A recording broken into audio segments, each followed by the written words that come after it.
child of the streets, a child of deceit. I was young and running wild in the streets, hanging with folks them, but I wouldn't plug. They just accepted me, gave me some lit, told me fear no Vic, that was the recipe. Can't run the streets if you know you got poor endurance. Stay on point, cause proper preparation prevents poor performance. Had to look, listen, and learn to peep the underhanded. Barely surviving, striving for knowledge, wisdom, and understanding. Hit the county couple times, felt like I was stuck in time. Family looking at me like I lost my motherfucking mind. Coming home from school high, mommy tweaking, cursing me out. I holla, fuck you, bitch. Grab some of my shit, then leave the house. Graduated to selling crack and weed. Made a couple bucks, but I was getting womped. Blind to the tricks of the older clucks. Got stumped out by the police. For a young nigga in these cold streets, it ain't no peace. All that speedball and get your brains left on a slow leak. Mommy moved us to the burbs. That created bigger issues. I'm on the metro headed to the hood with weed scales and pistols. Folks got jumped. It's go time. Now I think I'm a hitter. We never found them niggas. A blessing that I ain't have to pull a trigger. I thought I was too live with that bullshit 2-5. Trying to be something I wasn't. I was living true lies. To the memory of all my niggas left deceased, I post some liquor in your honor, hoping that you rest in peace. On this road from a boy to a man with no one to hold my hand. Shit, I'm just praying that I make it home safe. You never know what to expect when living life up in the jacks. One wrong step could be the reason you don't make it home safe. Gang writings on the walls, niggas running from the laws, but through it all, we just really trying to make it home safe. Navigating the obstacles of the streets can be one hell of a feat. Think it's sweet, you might not make it home safe. A woman died after being shot.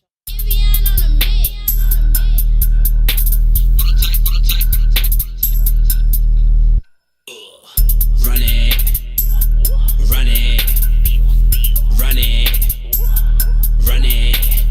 Up the blick, stacking this money to the ceiling. Big trapper business, granny told me get it. These niggas all frauds, pillow talking bitches, been here from the start. No amount of pussy keep me from the money, took them L's before. Man, niggas already know what it is, man. Ill motion shit, you already know. Run it, run it, run it, run it. Mattress was my bank account. Shorty blinking movies like he Paramount. Can't compare amounts. Always to the paper, even in the drought.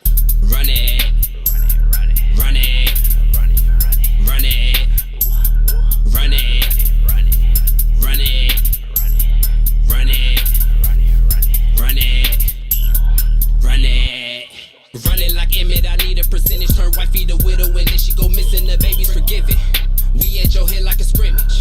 We at your head like a scrimmage. Root canal like I'm a dentist. Run it, run it, run it, run it, run it, run it, run it, run it. My niggas ain't running unless it's the cash. Get to the bag, digital dash, my whip too fast. Jimmy Neutron, bitch, I got a blast. Ain't no discussions if it ain't about dollars. Grandma had choppers, this baby a scholar. I hustle too hard, I need every dollar. Don't want the clout, you can keep all the That's why we shine wherever we go. We shine wherever we go. We shine wherever we go. We shine wherever we go. Lord, Lord. Welcome to the mind of a pothead. On my head, see a young nigga got dressed. We don't give a fuck what the cop said. I'm living a legacy. So even when I die, I am not dead. Nigga, I am not dead. Fuck with me.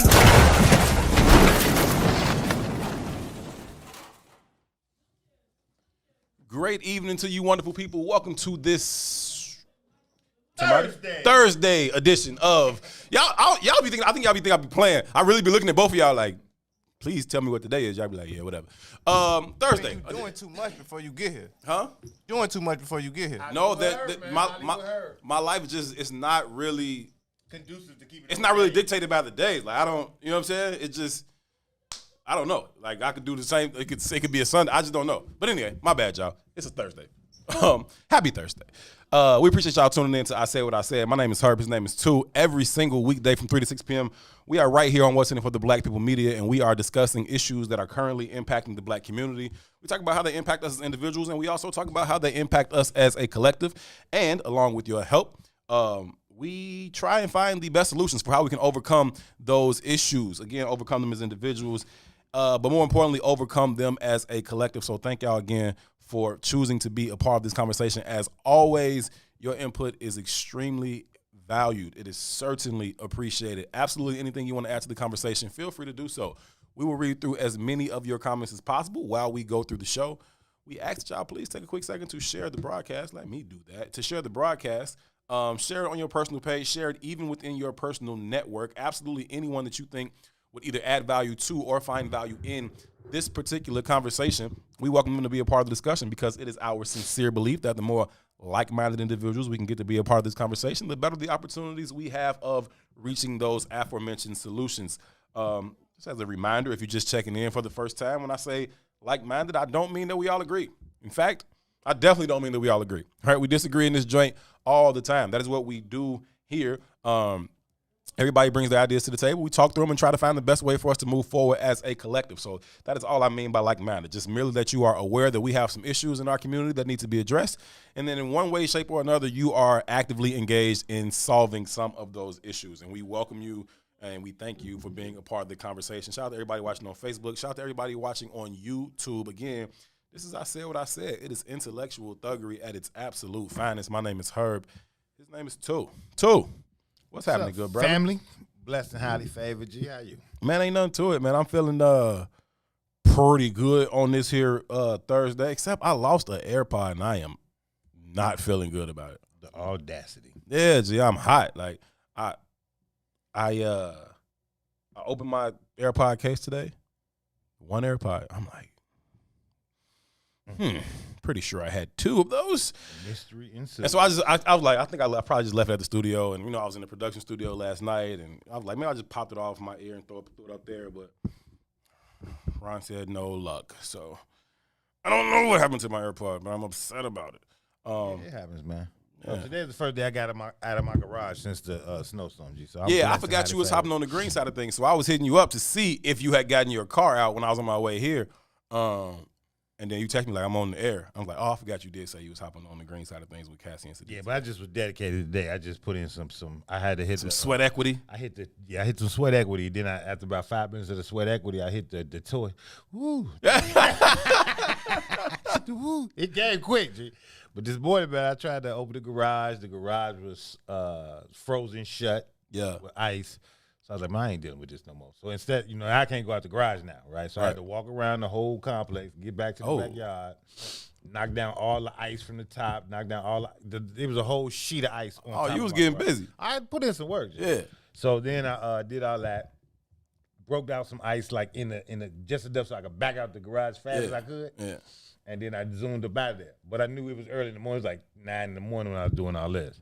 So I just went straight to a hardware store, grabbed about 4 bags of ice, came back and just knocked it all out myself instead of waiting on the car service. I mean, not the car service, but the service that comes back there and shovels all the snow. Right.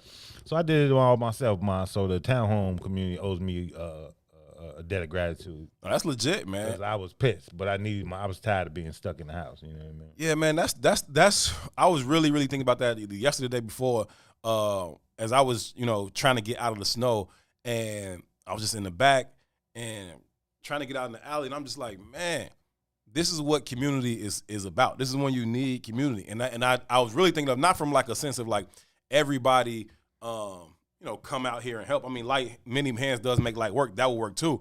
But what ended up happening was I saw a dude come through the alley with a pickup truck and a little plow on the front, and so I paid him to just clear the alley like all the way down and then do the T so people can come through. And ideally, as opposed to me paying that whole tab, I could have just, sent a text message to the community like, hey, everybody cash at me $1, right? Literally, just everybody over here, send me $1. I get it to dude. Get this taken care and of. our alley is clear, right? Not having done that, yes, Ready Rock, please, and thank you, ma'am. Instead of having to go that way, it could have went, much easier. You know what I'm saying? So I think that is the value of building community. And it's just a simple thing where you know your neighbors and y'all have conversations, and we got a little text message. So I need to text all y'all, hey, Snow out here. I'm finna go out here and see what's to it. Oh, man, put up with the truck. Everybody send me $1. I hit them with $50. We gone. Everybody out there jam for $1. You know what I'm saying? Ain't gonna take you an hour. Ain't gonna take you $50. It'll take everybody $1. But, you know, such is not the state of our communities right now. Man, it is what it is. Hey, man, I got banned off Facebook today. I mean, yesterday. Last night. Yeah, man. I'm getting tired of this shit.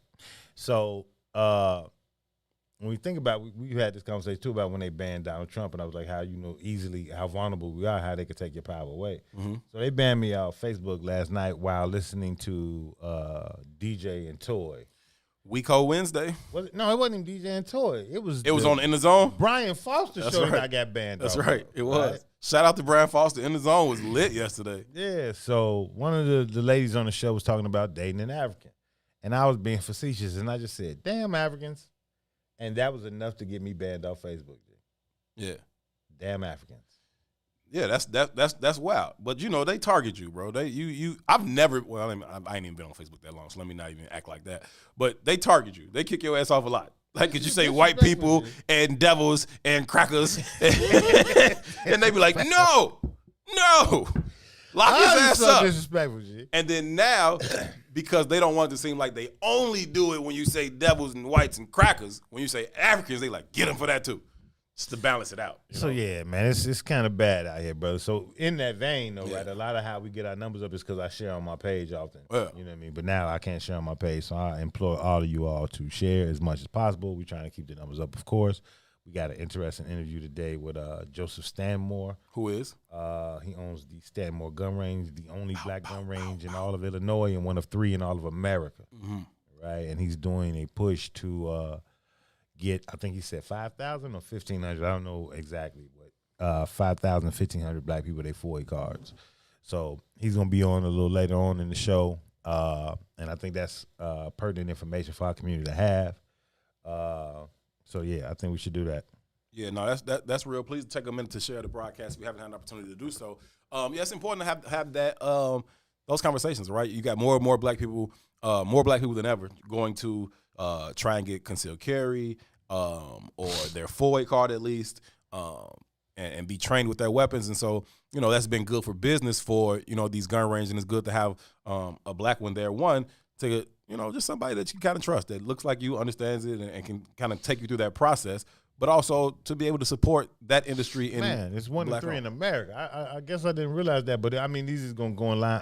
They're going to align up with the questions we want to talk to him about too. Yeah. But think about that. It's 1 of 3 in America. So what does that mean?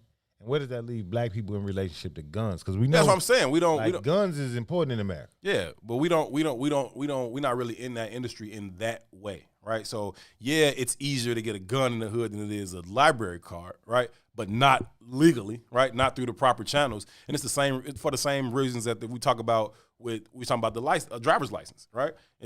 Same reason so many black people don't have a driver's license. It's just all those things are in your way, and ultimately they prevent you from being able to carry a weapon legally. And if ain't a lot of black people buying legal weapons, then what my black ass gonna open up a gun shop for? Or you know what I mean? Like what am I gonna do that for? You know what I'm saying? Man, I'm looking at gonna go to their people. I'm looking at these comments, right? Mm-hmm. And it's a lot of people apparently that get banned. So Gino said, I said hoe ass, and they asked me, was I sure did I want to say that? And he said, yeah. Yeah, with your hoe ass. And on me. Alvin said, we can't afford to be dumb Negroes, and got banned. Right? Yes, you can afford to be a dumb Negro. This bothers me, right? And this is in the context of race and culture and all those other questions that we always talk about. 78 degrees. That's good, Ron. How we communicate is not the standard of communication in context to all of the Americas, right? Mm-hmm. In our community, nigga's a term of endearment. Right. Who would you be to ban me for using nigga as a term of endearment to? Well, I guess it's your platform. You can do as you please. Right. But think about the power and control that they have. We don't communicate the way other people communicate. Right. You don't even understand my words. You don't really know what I just said. You don't know what I just said. The context is very different. Right. We speak.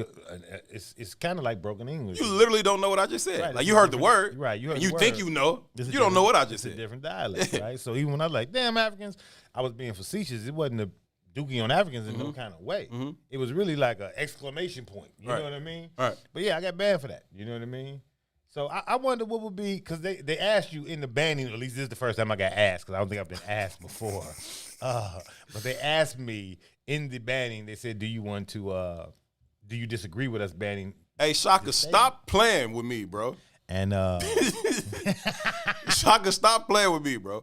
And that's what hey, as soon as I saw what he said, I'm like, what did two just doggone say before we hopped on the air? Shaka hitting it with the Shaja from Different World. Hey, Shaka, step away. Okay. We need to have a conference call with the Facebook authorities and the Twitter authorities and the Instagram authorities, so they got an understanding of black dialect. Because you got to stop banning me for using language that we regularly use. Yeah, but it's about them being uncomfortable, right? They like if they knew, then they understand that you're not making us uncomfortable, but they're uncomfortable seeing it, and it's guilt, right? It's that kind of stuff. So they're like, oh, get away from it. Like, nah, leave that alone. But before we, first of all, BT said earlier $50 was a steal. You're absolutely right, bro. I was more than happy to give dude that bread to clear that whole alley. And like I said, he did the whole T, if you will. He did the horizontal part and the vertical part, if you will. So it was worth the cost of admission. I'm just saying that it would have been better for everybody who has a garage or a parking lot or whatever back there to be like, here go $1. Yeah, Gardas, don't try to use that that you just mad that he infringing on your territory. That's all this is about. Both of y'all can be cool. y'all keep trying me, man. What time is the interview with the gun range brother? Because I gotta go see Shaka and Gardas, man. Because they try me right now. You got to get your concealed and carry up. You know what I'm saying? Hey, we got a whole comment section of Facebook convicts. Apparently, everybody's been banned off Facebook. Yeah, because y'all be popping off, man. But see, this is important. I just don't be using it, so I ain't said nothing to get. But this is really media at this point, right? Mm-hmm. More people tune in to Facebook and Instagram and Twitter than they do to the actual daily news. That's real spill. You know what I mean? So when they start to sanction their messaging, what happens, right? And then, granted, we talk on here, we say outrageous, outlandish stuff on here. And I guess they ain't the technology hasn't been equipped or adapted to catch your words language. But when you type anything, like R.O. Double said, she spelled F-U phonetically and they banned her, or at least threatened her. You know what I mean? Wow. So it's getting tight around here, man.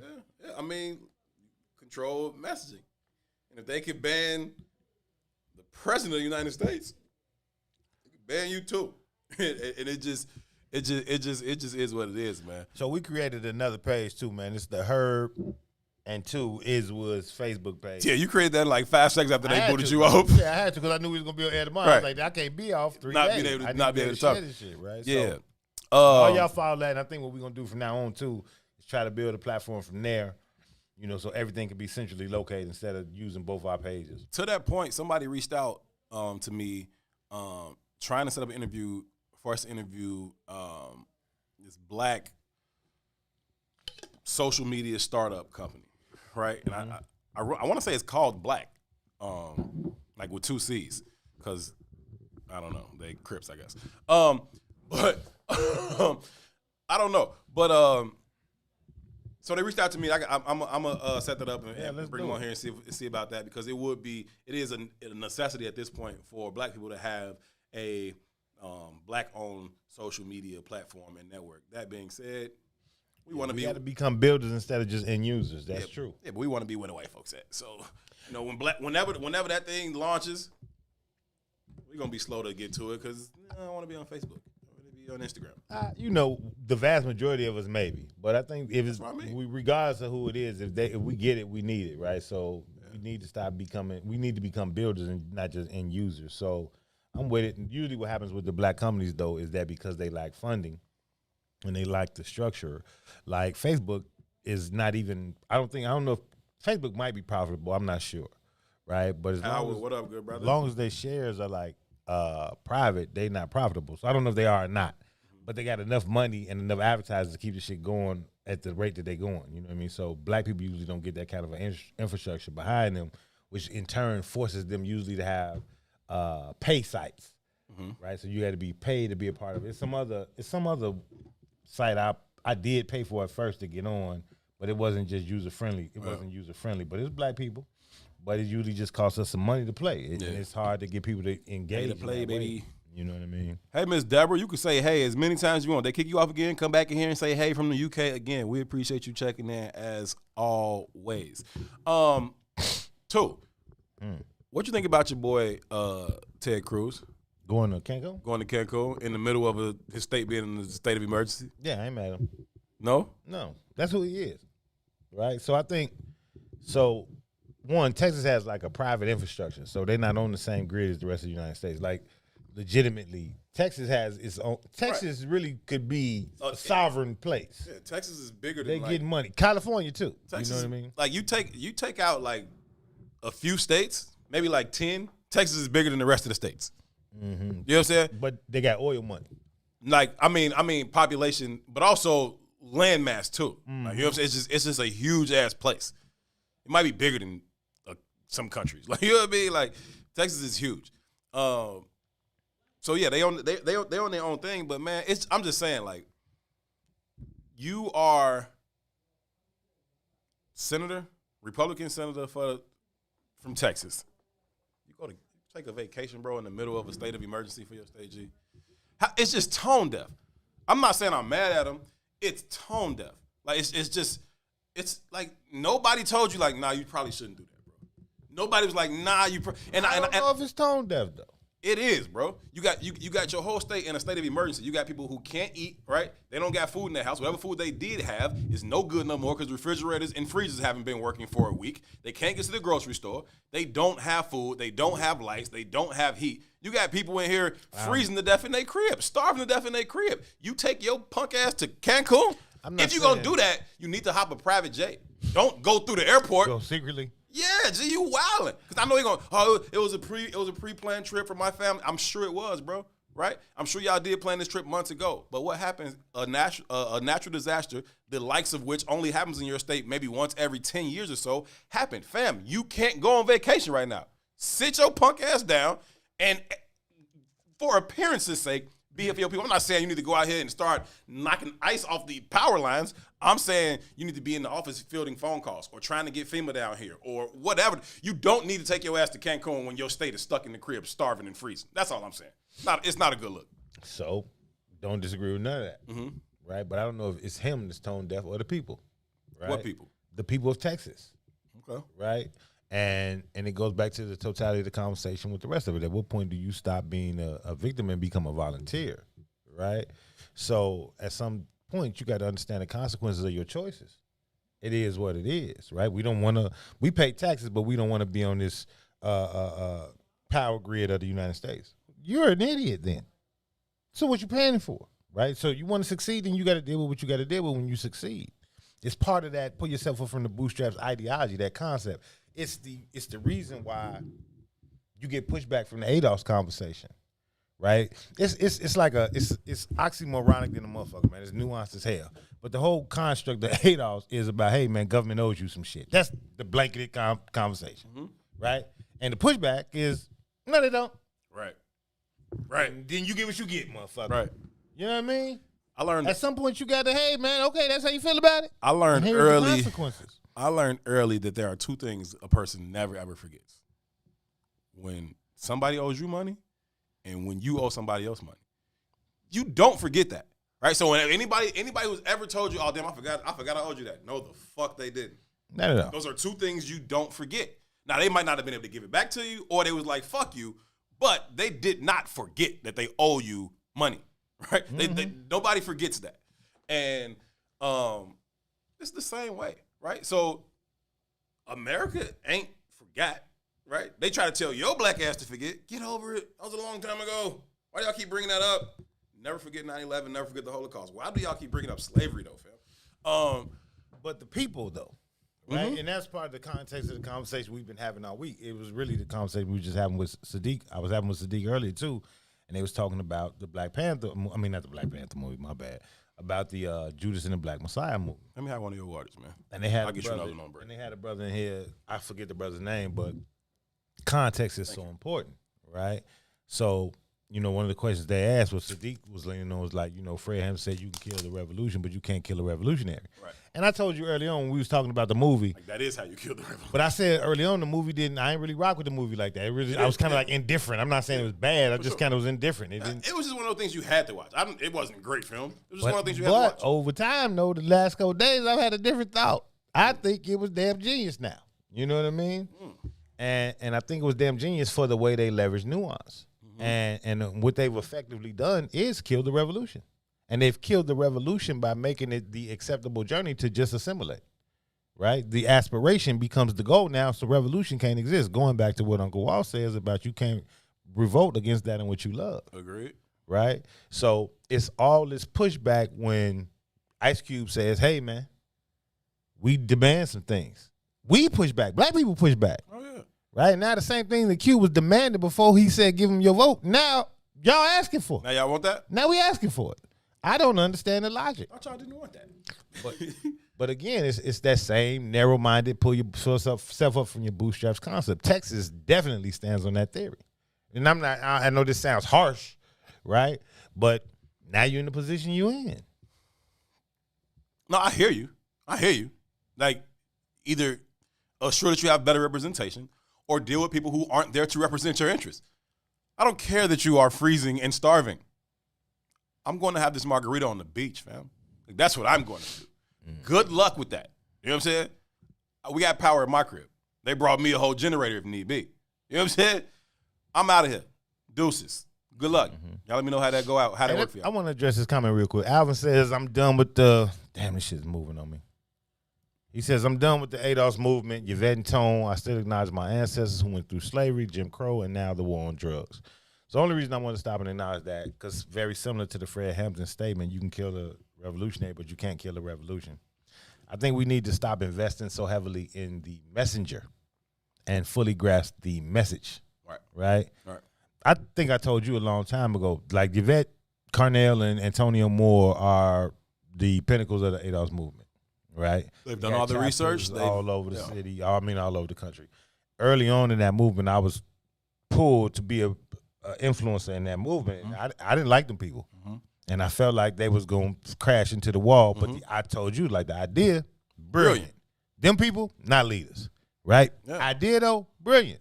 So I still align myself. The idea, I still think is genius. I never saw them as leadership. You know what I mean? So I just don't want us to kill the idea because we can't separate the idea from the messenger. You know, and I think that's very important. Yeah, no, I think it's absolutely important. And it's not like, again, like we say all the time, we are, in my opinion, too emotional, right, in our responses to things or even in our evaluation of things. I don't really, like, this ain't about how you feel. I don't even have to like you. I don't have to like you at all, fam, right? But we can work together for a common goal. Like we don't got to be best friends. We don't got to leave and go hang out. We got to do shit. But we can work towards a common goal if we have a common goal. And that's all I'm saying. Like we can do that, right? Fred Hampton and Jeff Fort, we don't gotta like each other, fam. You know what I'm saying? But we have a common interest, and if we work together, we can succeed. That's really all it is. We always use the sports analogy. You don't gotta like everybody on your team. Yeah, message over the message. I play football, it's 100 niggas on my team. I don't like 100 people, period. Not like that. I show love to everybody. I got 100 friends? No, I don't. You know what I'm saying? Like, I don't gotta like you, fam. Right? Like, we got a common goal. Let's get busy. Jordan said, I'm never running the Dennis Rodman. We are not in the same place. No. You know what I'm saying? But we on about this to court, we rocking. We about to go 72-10. We finna go another 3-peat. You know what I'm saying? Like, we don't have to, it don't gotta be that for it to be a productive, effective movement in the same direction. Boosie just said you do it for capital every day. That's real. Y'all going to jobs y'all hate every day. That's real spill. And you swallow that shit. Swallow that shit. You know what I'm saying? Never publicly slander that boss. Nah, you walk out the office like, I hate this motherfucker. Well, that's fine. Go back to work, though. But you won't put that on Facebook. You won't. So that becomes another whole question. You won't. Right? What level of power is that, and what level of fear do you have? Well, but I don't even want to say that. But that goes back into the conversation we was having with Sadiq, right? The movement has been murdered by our investment in capital, right? Now that we are part of this system in the way that at least there's not no visible distinctions, right? We have this idea that black capitalism is going to save us, and it won't. But because we've aligned ourselves with that black capitalist theory, we move in concert with how capitalism works because we're confused about the understanding, I think that's just such an interesting construct, man. The black identity that's engulfed in the capitalist understanding of America, which is essentially anchored in racism. I think that's so goddamn interesting that we think black capitalism is the answer. 100%. I don't know, man. It's just interesting. Yeah, it's not though. You know what I'm saying? That's not the alternative, right? The alternative is to leave that alone, right? That ain't where it's at, fam. But I think slowly but surely we are getting there, right? Slowly but surely, and this could just be who I'm around and who I'm engaged with. But I see a lot more people who are like wearing black brands or shopping with black vendors and things like that. Like, so I'm seeing a bit of an awareness with that. And as much as I talk about like getting burnt out and how you kind of get tired of it, you got to understand it's a process, right? And it's a long, slow, arduous process. And that's just kind of going to be what it is. But as you start to see that awakening, you start to see people make different decisions and make better decisions and make more decisions with the collective in mind. And ultimately, that's all you can really hope for is that trend continues, right? You continue to see more and more people in the black community that are eating at black restaurants or wearing black brands or buying black candles and soaps, like those types of things are ultimately all good signs, but in a large scale they're new. You know what I'm saying? Like you used to maybe like know one person back like who was like all like gun ho black, right? But it was Cassie and Tequila who got me like super intentional about what I'm doing with my money. And that was when the Justice for Us movement first kicked off in 2015. And we would go to, our local chapter meetings at the mosque. And they would always be like, yo, everybody bring y'all receipts in every week. Bring y'all receipts in for where you shopped at with black businesses this week. And it forced us all to be intentional and hold ourselves accountable for what we're doing with our dollars. Like, are we meeting here and popping off every week, or are we actually doing this, right? And so they made me be intentional about it. And now it's to the point where, just if I'm hungry, the first 5 or 6 restaurants that pop in my head are black owned. It's not even a decision I make anymore, right? When I want coffee, the first 3 or 4 coffee shops I think to go to are black ones. It's not even like a thing anymore. I don't see, like, Starbucks is not like a thing for me to consider, or Dunkin' Donuts. It's not a thing, right? I'm gonna go to South Shore Brew, or I'm gonna go to Sip and Savor, or I'm gonna go to Ain't She Sweet, or you know what I'm saying? Like, whatever. Like, that's just kind of it's a natural thing. That's just it happens that way. But it's a process, man. It is absolutely a process. It's also about access, though, bro. I agree. And I don't think black people intentionally avoid spending money with black people. I don't avoid it. I'm saying that you don't really know, right? But also when you do find out, you tend to find more obstacles, right? So every time you overcome one obstacle, like, well, I didn't even know that this was a thing, or I wasn't even in my mind thinking about what I should be doing with my dollars in terms of advancing the black liberation movement, right? I wasn't thinking of it that way. Okay, now I'm thinking of it that way. Okay, well, do these places exist? How do I even find them? Okay, boom, hit the black mall. Okay, now I found this business. Once I found it, shit, it costs more than it does at Walmart. Like, now I got another decision to make, and it's just another obstacle, and ultimately, it just asks you where your value lies, where your value system lies. Yeah, I'm hearing you, but again, I don't think black capitalism is our answer at all, right? So I support it and I salute it. I think you should spend money with black people. I don't think that's the answer, because I just think that 98% of the wealth in this country is held by one group of people. Yeah, and the other 2% we're only 12% of the population, right? Mm-hmm. And 12% versus 98, it just, the math don't never add up. You know what I mean? Agreed. I think really the book that we're supposed to be talking about tonight, that's another conversation too, because I know in the book club y'all was talking about us doing this book club thing tonight. Shannon, what's up with that? I ain't even on the page yet. I don't know what time, but I'm also locked out of Facebook again, so I don't even know how. Well, I got a friend that I said what I said book club again. I guess I can get in through that way. But when you start thinking about the miseducation of the Negro, the very nature of the book talks about just that, the miseducation of the Negro, right? And we all have this one idea of what it looks like to be sovereign, and it's wrapped in the idea of white identity and reality, right? So they push all these constructs of white capitalism. It's almost like as simple as saying, you know, how the very narrative in our communities is go to college, get a good education, go to college, get a good job. While the Mexican corn man comes sells corn and ices and make more money than you do with your executive position. It's a misdirection of understanding of value. You know what I mean? And we fight for the misdirection because we don't fully grasp the purity of the understanding, even of capitalism. Yeah. You know what I mean? We don't. There was two brothers. There's some brothers that do. I think they do. Market Mondays. They got a podcast called Market Mondays, and they talk about the financial industry, and they dope, right? They know the financial industry back and forth, right? So they do this, and they was on Breakfast Club, and they got a clip from the Breakfast Club. They've been around for a while, but you get on the Breakfast Club, you're gonna travel a little bit further than you usually travel. Sure. And one of my cousins tagged me in some post, and the question was, do you think black capitalism will save us from white capitalism? And they had the clip of these brothers talking about how stocks work and how they work within the industry.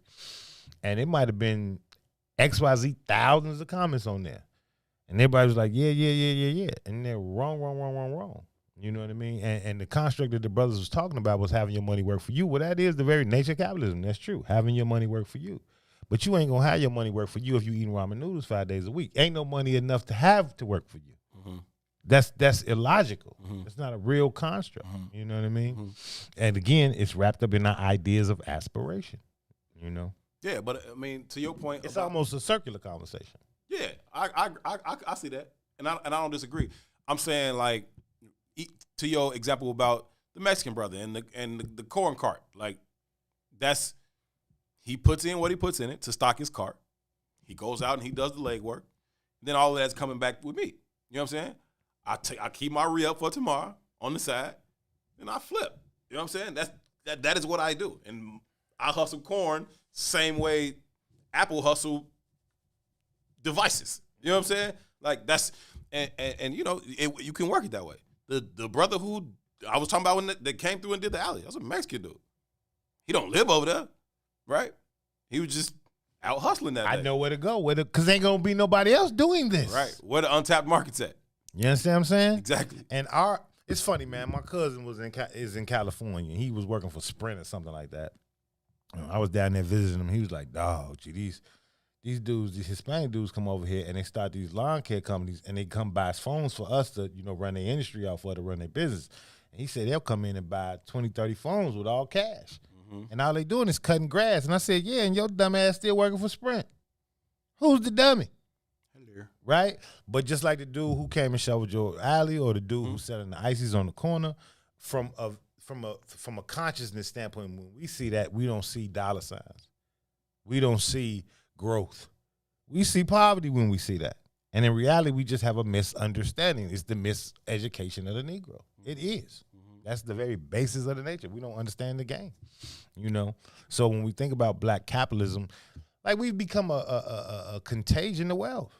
I say that often, right? So, if you're on the low end in Chicago now, if you lived on the low end now, versus if you grew up in this city and understood how the low end used to be 20, 30 years ago. Low end or no end. Right? The land ain't changed. King Drive ain't on a different street. Them houses ain't different. My homie Them Ryan. the same Greystones from 1944. They worth 500. No, they ain't. That's too low. I'm sorry. They're worth $2 million today. $2 million. You know what I mean? It was a time when nobody here wanted to live there.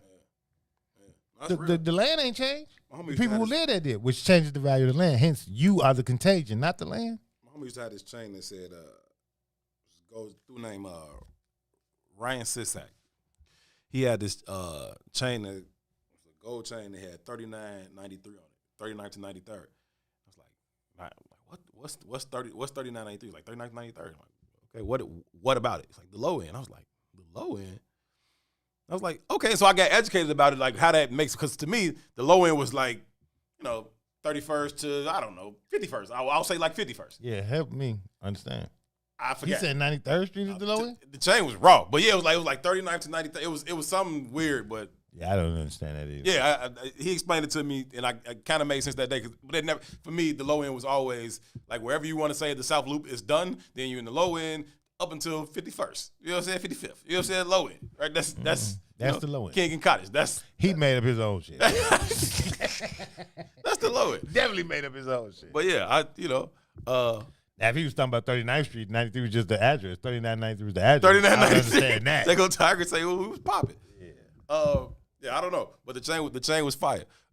Either way, that's a real thing, man. So I don't know. I think that Ted Cruz tweaked with that move. I think it was terrible optics, and he shouldn't have done it. I think it's a symbol of what's to come though. Mm-hmm. I keep telling us we're walking into the gas chamber. Mm-hmm. They don't give a fuck no more, nor do they have to. Nor have they ever.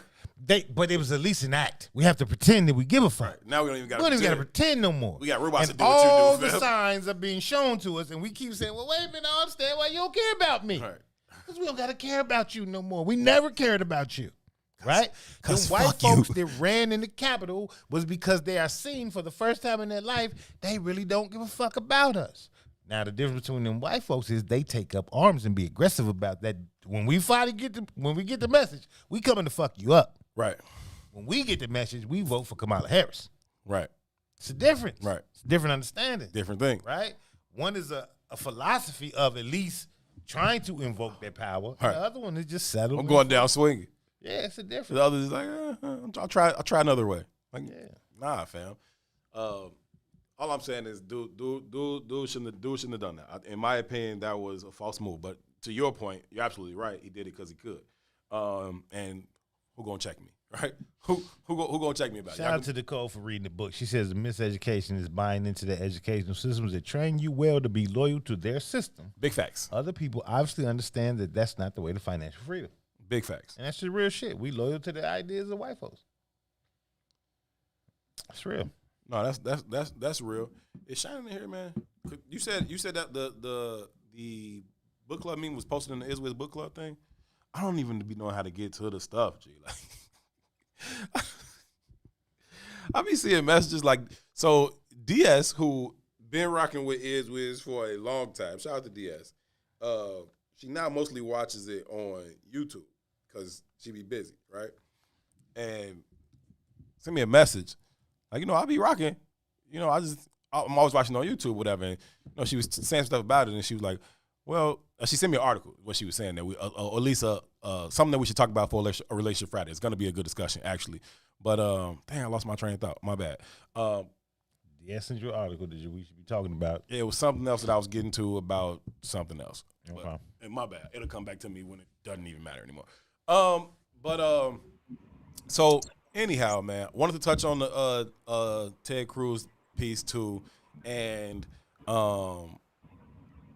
also your boy. Did you seen your boy Meek Mill with the Kobe?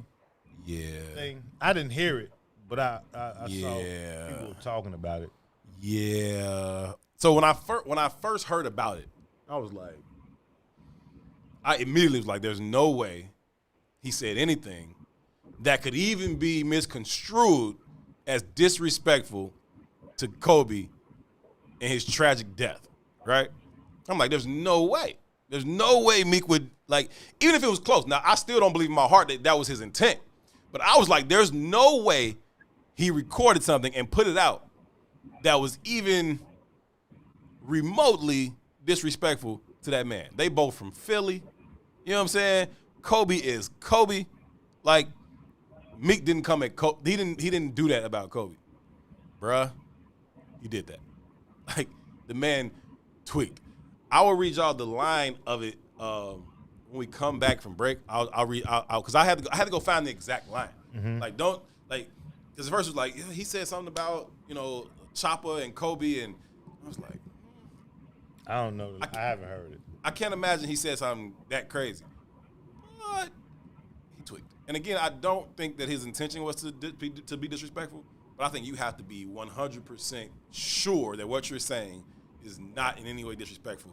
And this line is not that. Read that for y'all on the other side of the break. This is I Said What I Said, Herb, and 2 till 6. We'll be right back. WIFTBPM. Introducing your trusted source for high-quality Black emojis, better known as Blackmoji. We believe Black is beautiful, and that beauty should be reflected in the digital market. Now there is an app that does just that, starting with Black Greek letter organizations. Blackmoji D9 offers more than an emoji app. It is a cultural experience of Black excellence. Download the app in the Apple or Google Play Store to access a specially curated catalog of emojis representing the Divine Nine. Use the emojis to celebrate Black Greek events, acknowledge current events, support social causes, and learn about esteemed Black Greek members who blaze the trail of Black history. A portion of every subscription goes toward a scholarship fund specifically for members of Black Greek letter organizations to help keep the legacy alive. Download the Blackmoji app today. Shop at Black-owned and operated Solo Beauty, where you are appreciated and respected. Located at 8158 South Cottage Grove, Solo Beauty can supply all of your Black hair care needs. Solo Beauty is open from 11 a.m. to 8 p.m., Tuesday through Saturday.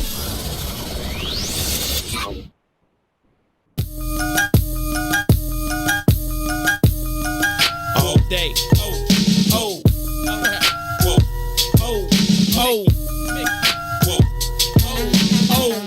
Check it out.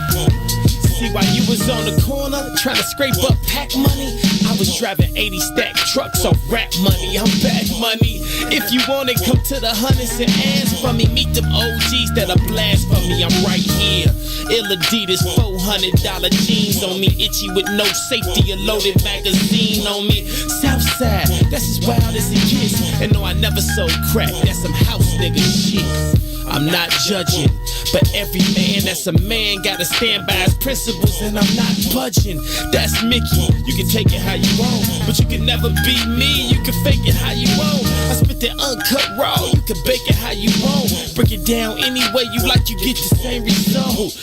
Get in tune. The elephant in the room has now assumed pole position.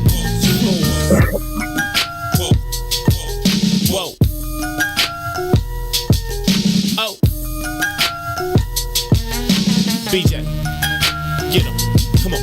Reporting live from the gutter where that butter get gorillas jobs. That's why we call it work. The same work who get a nigga robbed. I throw my dice against the concrete. If the bitches pass, see you later. Grab my paper, tell her they kiss my ass. This the jungle, baby, I'm a lion. Try me, I'll be firing. The same banger saved Private Ryan. You the prey, you survive and hide. Better pray that them vultures and them rovers don't go flying by them. Them other niggas just so-so. How in the birth a nigga this hot in the cold go? I went from 20-inch assassins on that Osmo to that pretty 760 sitting low on them bozos. Those are big shoes, you motherfuckers is so slow. Get caught without your heat in these streets is a no-no. Baby need Pampers, daddy need that photo. It's bread or nothing, big old niggas, you see the logo. Whoa. What up? We are back. We are live from inside the What's In It for the Black People Media Studios alongside Toussaint Werner. My name is Herb Howard in the production studio doing all of the hard work behind the glass. The one and only little bro, Ron Rilla. What's the word, family? What's the word, my boys? Ain't nothing to it, man. Just staying cool how we be cool. How you in there, man? Hey, hold up, man. Before we even ask him how he be, fuck all that. Oh, wow. This morning on the text message thread between us three, he called me an asshole. And you agree with him. I said with good reasoning. Oh, yeah. I don't want to hear all that shit. I said, that's it. I am not an asshole. Hey, I'm going to tell Toussaint you is. and the listening audience. Herb is the asshole of the two. That's cap. This is how it plays out, That's right? cap. He does asshole That's shit cap. and sets me up for the failure all the That's time. cap. And I roll with it. That's cap. Y'all here with us every day for the same conversation we here for. Y'all know he's capping right now. He's an asshole. And everybody knows it. Herb do little dirty shit, then look at me like, you gonna do it? You gonna take this? What you gonna do here? Everybody knows it, man. I am the more mellow, reasonable amongst us. You? It's a setup. It's a setup. You different, bro. You different. Ron, you good though, man? See, I'm Gucci. Yeah. That's what's up. That's what's up. Almost the weekend. Yeah, it's almost the weekend. If that, Straight to the green door. I don't be. Yeah, he to the green door, man. You got to tell you, the new lock twist is fire. I'm not gonna hold you. It's fire. But I know you've been out here in these streets. May said, "Look, Ron, is that a toot hairstyle? Or no. You gotta ask Reese What? on that. What? A tutor. Are you a tutor? I don't even know what that means. Ask DJ. Toot. Ask DJ, man. When DJ pop in here, ask him. Ask him what it means to be a tutor. A tall T tutor. I feel like I'm being set up. Just ask DJ what it means to be a tall T tutor when he pop in the comments. Ron ran from the production studio like around to the broadcast studio. And then he was a little winded, so May said, "What you breathing out hard for? You sick? You sick?" I said, "Yeah." He done got the fresh twist in his head. He out here in these streets now, man. Out these streets. You know what I'm saying? The first time he got the new whip, streets. Now he got new hair. Who this? Streets is calling. New hair. Who this? Streets calling. Out there too. Out there too. With the green door with the Sealy Posturepedics. You know what I'm saying? I gotta start watching Week Code Wednesday. I can't miss that, man. Yeah, we love We Go Wednesday. It's entertaining for sure. Anyhow, before we went to break, I was talking about the fact that Meek Mill finds himself the subject of some scrutiny because of a line he dropped in a song that he recently has out with I think Lil Baby or the Baby. I think it's Lil Baby. It's Lil Baby. I like Lil Baby. I don't really like the Baby, but Lil Baby be spitting though. I like Lil Baby. And he went crazy at Lala in 19. Who's Lil Baby and the Baby? Like I know they exist, but like Lil Baby, I don't know which one's which. Lil Baby sing like Pure Cocaine, drip too hard, don't stand. So that ain't gonna help me. What do you want from me? What do you want me to tell him? His government name? Which one is the little dark skin one? Stocky. They both kind of dark. Okay, Stocky, that's the Baby. Lil Baby is thin. They both dark. Lil Baby taller. And you like the other one, just not the dark skin. Yeah, I like Lil Baby is dark skin too, but he's taller and thin. He looked like the sloth off Ice Age. Yeah, I ain't paid that much. I ain't never seen Ice Age to even say it. Like, to even say it. But I like Lil Baby. I don't too much like the Baby, but whatever. Point is, Meek got the song with Lil Baby, and he dropped the line. And Ron, I saw you say that the line wasn't that bad. It's not that bad, and that's fine, right? It's not that bad, right? And initially, my response was, "There's no way he said anything remotely disrespectful about this man, right? About his death, right?" And I was like, "No way." And they was like, "No, he said something about a chopper." And I was like, "Okay, I can see he's choppers. They talking about guns on the street. Kobe died in the chopper. I get it. I get how it's a slippery slope, but I still don't think in any way, shape, or form he used that in a disrespectful way." So I'm like, let me find the lyric. What did he actually say? He says, "Yeah, and if I ever lack, I'm going out with my chopper. It'll be another Kobe." There's some other lines, there's some other things leading up to that line. But dog, I'm going out with my chopper. It'll be another Kobe. You get it? I get it. I'm not stupid. I'm saying it's disrespectful and it's dumb as hell to say. Like, I get it. Kobe went out in a chopper. You saying you're going to use your chopper and you going out like that. I get what you're saying. I'm saying you fucking wildin'. You can't say that. This is only funny to me because Ron yelled out, "You get it?" Right? like I didn't understand the correlation. Oh, shit, that was deep. Oh, chopper. You're right, Ron. Damn, brilliant. Goddamn, that's genius. Get that. Get it? You should get it. Get that man a Grammy. I blame Chicago Public Schools for this. I just want y'all to know that. Get that man a Grammy. Yeah, that's no good. You can't make that line, G. Like in my mind, before I found the lyric, I had already came up with like 5 lines where this could not be disrespectful. Like I just there's no way. I know he's gonna be talking about an AK-47, an AR. He's talking about a chopper, right? So if I made a smoking line, like I'd be breathing on that gas like the Holocaust. Is that like? Yes. What are you talking about? Smoking on that gas like the Holocaust. The opinions of Ron Rilla are those of Ron Rilla and only of Ron Rilla. They in no way, shape, or form reflect the opinions of Herb Howard, Toussaint Werner. I said what I said, nor what's in it for the black people media. What's wrong with you, bro? If I said I'm smoking gas, like what? See, that's because that's what happened when you grew up in the smoking Tuka generation. But I'm also right. Every time somebody died, that's what we smoking now. So His ass ain't never getting a record deal with lyrics like that, Okay. considering the Jewish people that run the industry. You know what I'm saying? Like, never. But it's interesting. It's some nuance in what Ron says though. I saw this documentary one time and this shit blew my mind. It's an English dude. He's a professor somewhere in England. I don't know where, right? But he focuses on race and politics type of deal. So he had this documentary where he's going into prisons talking to the young cats in England, black people specifically, and they're in there, you know, doing a rap shit off the table. You know what I mean? He was nigga this, nigga. Every word is nigga, nigga, right? And the professor says, How that word travel across the ocean, first of all. no, he says, I'm with you. he said, why? He said, why not use the word hunky in construct to some of the language that you're rapping about? Why would you not say hunky or whatever disparaging term around white folks? And the same dude who was doing all this here, Right. his response was what? It blew my mind. What'd he say? Well, that would be racist. Think about that. That's some powerful shit. It's the well, Renee. Think about how we've been conditioned to disrespect ourselves, but then are in fear to disrespect other folks. Only when you said, even the Kobe line, it's not going to get Meek Mill pulled off shit. Right? That Holocaust but line? You say Holocaust, oh, your ass out of there, bro. Cooked. You say homosexual, you say fag, you say those kind of words. Or not homosexual, that's the term. Right. You say faggot, you say those kind of, you out of there, Joe. Right. Right? I think that's very fucking interesting. But we'll talk about killing each other. We'll talk. Shit, Rick Ross got a date rape rap about raping black women. Now they did pull his ass. I still can't believe But he only- thought that was good. Only because you can also date rape white women, right? But when you talk about killing black dudes in the hood and selling dope to black men and women in the hood, that's cool. We do that all day long. We do that on every track that you ever heard.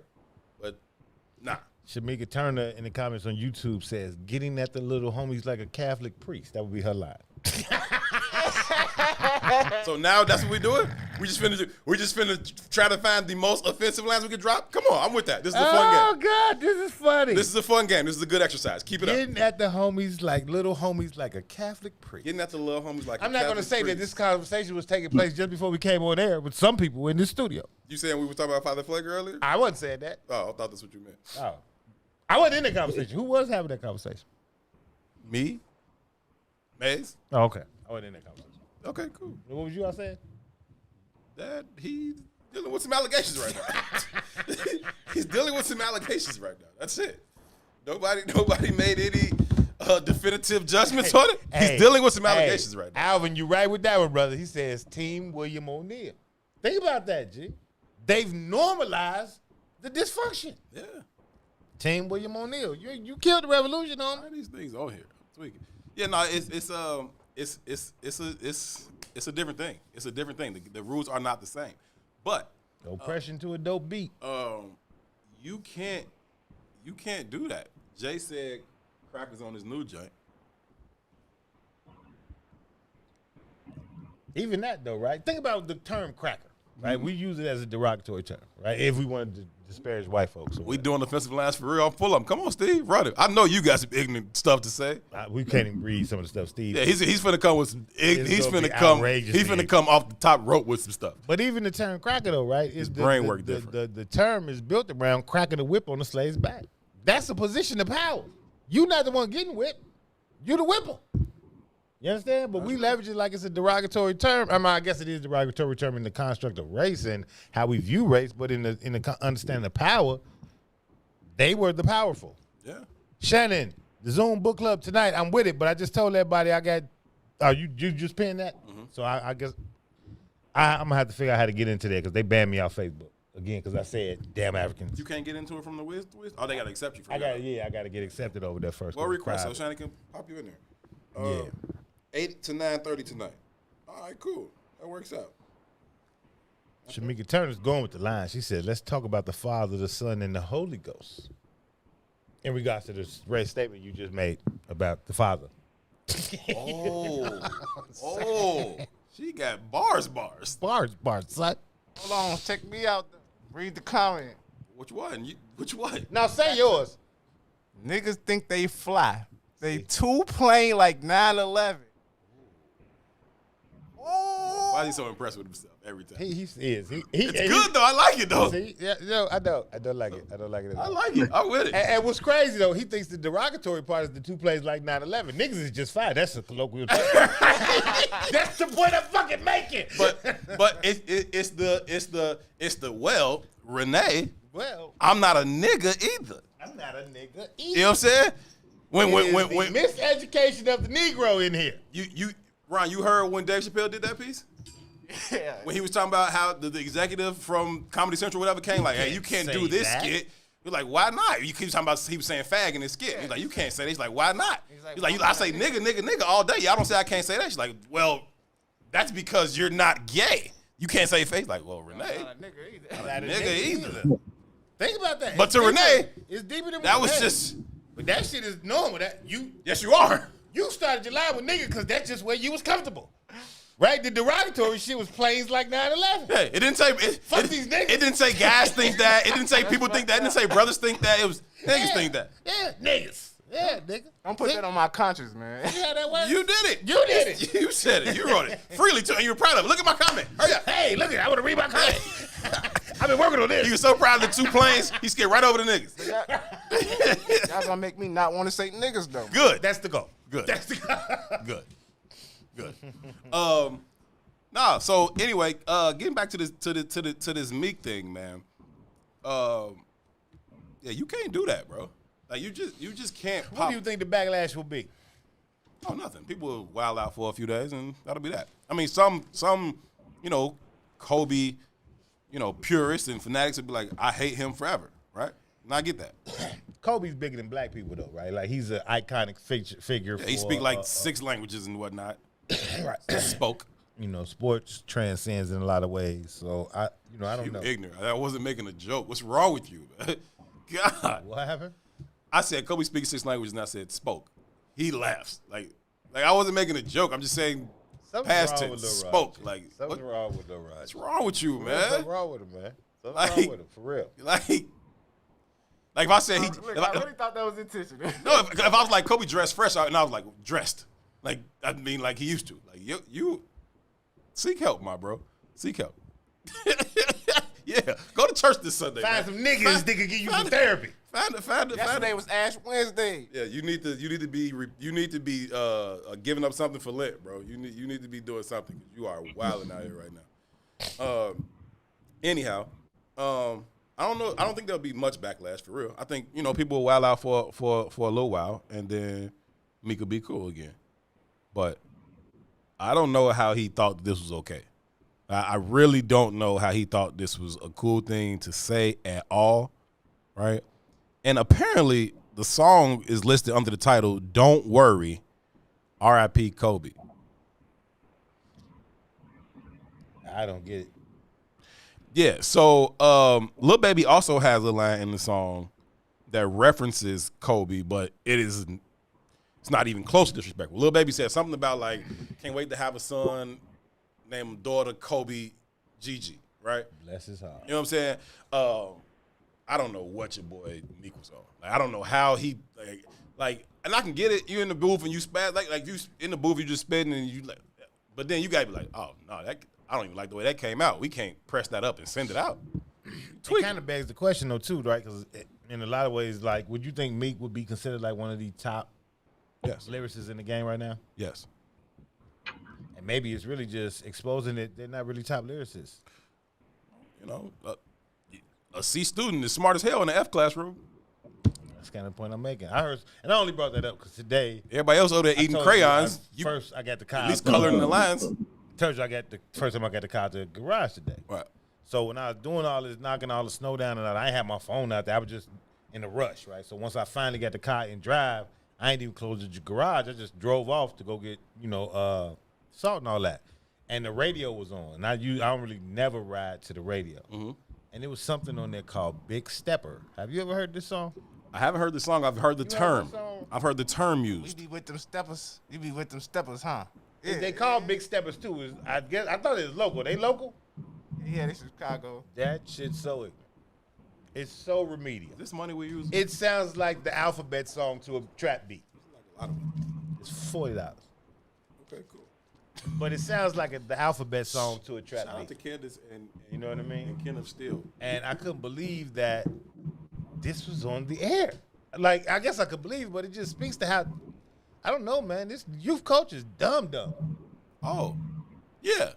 Like, it's I don't want to call them dumb, right? Because y'all tuned into that frequency. Y'all must like it if it's making it to the airways. But for me to hear a local group, like if it was a national group, I could almost understand. Because I could say somebody put a bag behind this. It's a business decision. Right.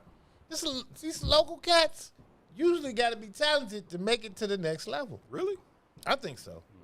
I think so. I don't think about even from the standpoint of who's the hot, really signed or on rappers from Chicago, right? When you think about out of all the guys who's little trap rappers per se, and I ain't no super fan to know it like that, but Dirk does stand out. He is better than the other trap rappers. Until he went all T-Pain. Like, I hate that. Either way, even with this first, the L song, he stood out. It was a better version of that genre. Yeah. You know what I'm saying? Yeah. You can't deny Herb is a better version of that genre. He's offbeat, but he can actually rap. It's tough for me to listen to Herb too. I get it. Shout- But he he from stands over east. out in that genre. He's from over east, and we got the same name. I got love for the dude, but he went to Bryn Mawr. I got love for the dude, but dog, it's so hard to listen to his rap because he rap like Maze Dance, and I can't even figure that shit out. I don't even Rap know like how you can. He don't rap like he's from the east side. He rap like he's from Bolingbrook. He raps like he's from Bolingbrook. His content is east side. His content is over east. He studied the east side, but he's from Bolingbrook. But he listened to it over some Bolingbrook tracks. Like, I don't know where bro be at. I'm like, gee, you wilding right now. But I feel you though. I feel you. He rapping on the 3 and the 7. They are at the But top they're of that a step class for above, sure. right? You can tell they're a step above. Man. But when I heard this, I was like, oh, it ain't no hope. It ain't no hope. This is rudimentary as hell. Yeah, man. A third grader could have made this. Yeah, man. I saw. Also, I went down like this freestyle rabbit hole the other day, and so I watched. I don't know, Meek Mill, Tory Lanez, and Tory Lanez being who he is or whatever you think about him shooting Megan in the foot. He blacked out on Hot 97. This Meek Mills? No, Tory Lanez. Lanez, right? Blacked out on his Hot 97 freestyle. I'm talking about like 10 minutes straight of just blacking out, right? Anyway, I came up on like Lil Uzi Vert, I think.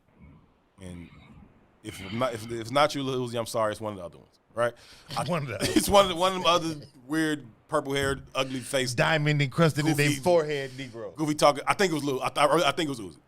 And I don't even know what show he was on, but he's like freestyling, right? And he's doing all this bouncing and he's talking and immediately what I thought was, you know how when you used to like just be around with the guys just joking around and somebody start freestyling, you're like, this could be a freestyle, but you saying stupid shit like, It's really that.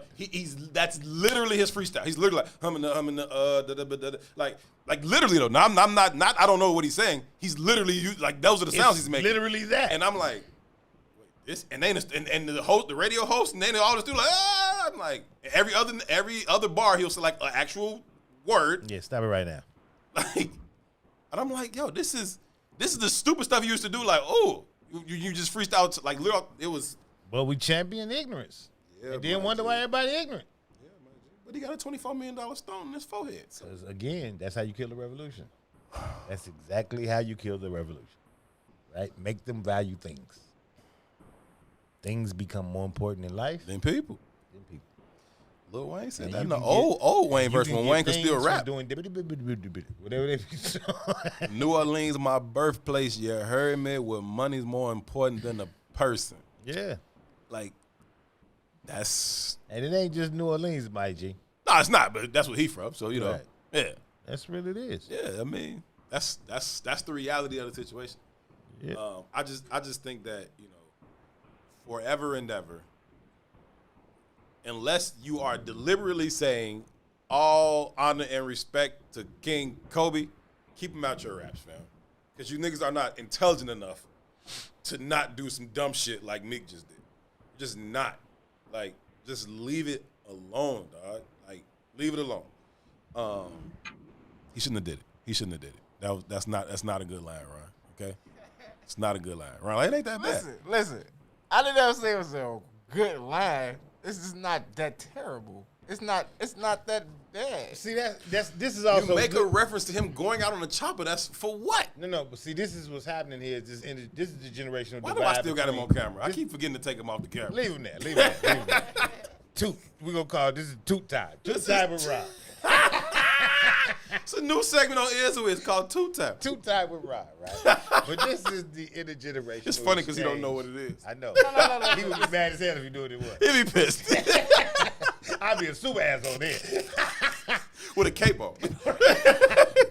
But this is the generational disconnect even between us and Ron's generation, right? So clout chasing, even the concept, you know what I mean? Y'all have grown up in this kind of digital social media sphere where being known for anything is more It's better valuable than having something that you skilled in. Right. You know what I'm saying? Right. Like if we was known in our day, you was known for something. Right. Right? Oh, dude can really rap. Right. Oh, dude can really hoop. Right. Right? Now just being in the network makes you known. Just being there, you part of For it. any reason. For any reason. I put Gorilla Glue on my hair. I'm the most famous chick in the country this week. I'm famous. You know what I'm saying? Right? I fuck with people while they're shopping for produce at Walmart. I'm famous for that. We had that conversation yesterday. Like, them videos funny. I'll punch him in his face. He walk up on me in the store. Wait. Let me make this clear before we go further, cause I be joking a lot. Some of y'all fans in here really think Ron is like my generation. But when I say stuff like, "Did you get that line?" When I was joking. That shit went hot. When I say stuff like when that date and I say, y'all know I'm gonna tell her these ball mains, I'm joking with y'all because I know how y'all feel about my generation. I don't want y'all fans to really think Ron is that. Y'all part of us. Let me explain something to you, my bro. Once something has already been decided, you trying to get out of it it's like quicksand, right? The harder you fight it, the deeper you're going in, right? It's already a bit on the show that one, anytime anything goes wrong, it's your fault. Right, that's already a bit. So you can get angry about it. I didn't do it. Y'all. Nobody cares. You just sound bitter right now. Everybody still thinks you messed up. I don't mess with these rappers. Though. Yeah, everybody still thinks you messed up. So now it's you just and you know I don't do the generational stuff. I hate every time they be on that millennial talk. Rap. I just hate drill rap, y'all. But that's what it is. That's your role here, man. You know, settle in, TT. But it ain't personal, Ron. It ain't personal, but there's a disconnect. Shit, even with y'all and probably my son's generation. Oh, speaking of TT. It's hyper. Speaking of TT. I got a text message yesterday, or maybe it was a DM, I don't even remember. But I got a message yesterday of a screenshot from your Instagram or Facebook page or something that said happy birthday to the greatest TT a nephew could ever have.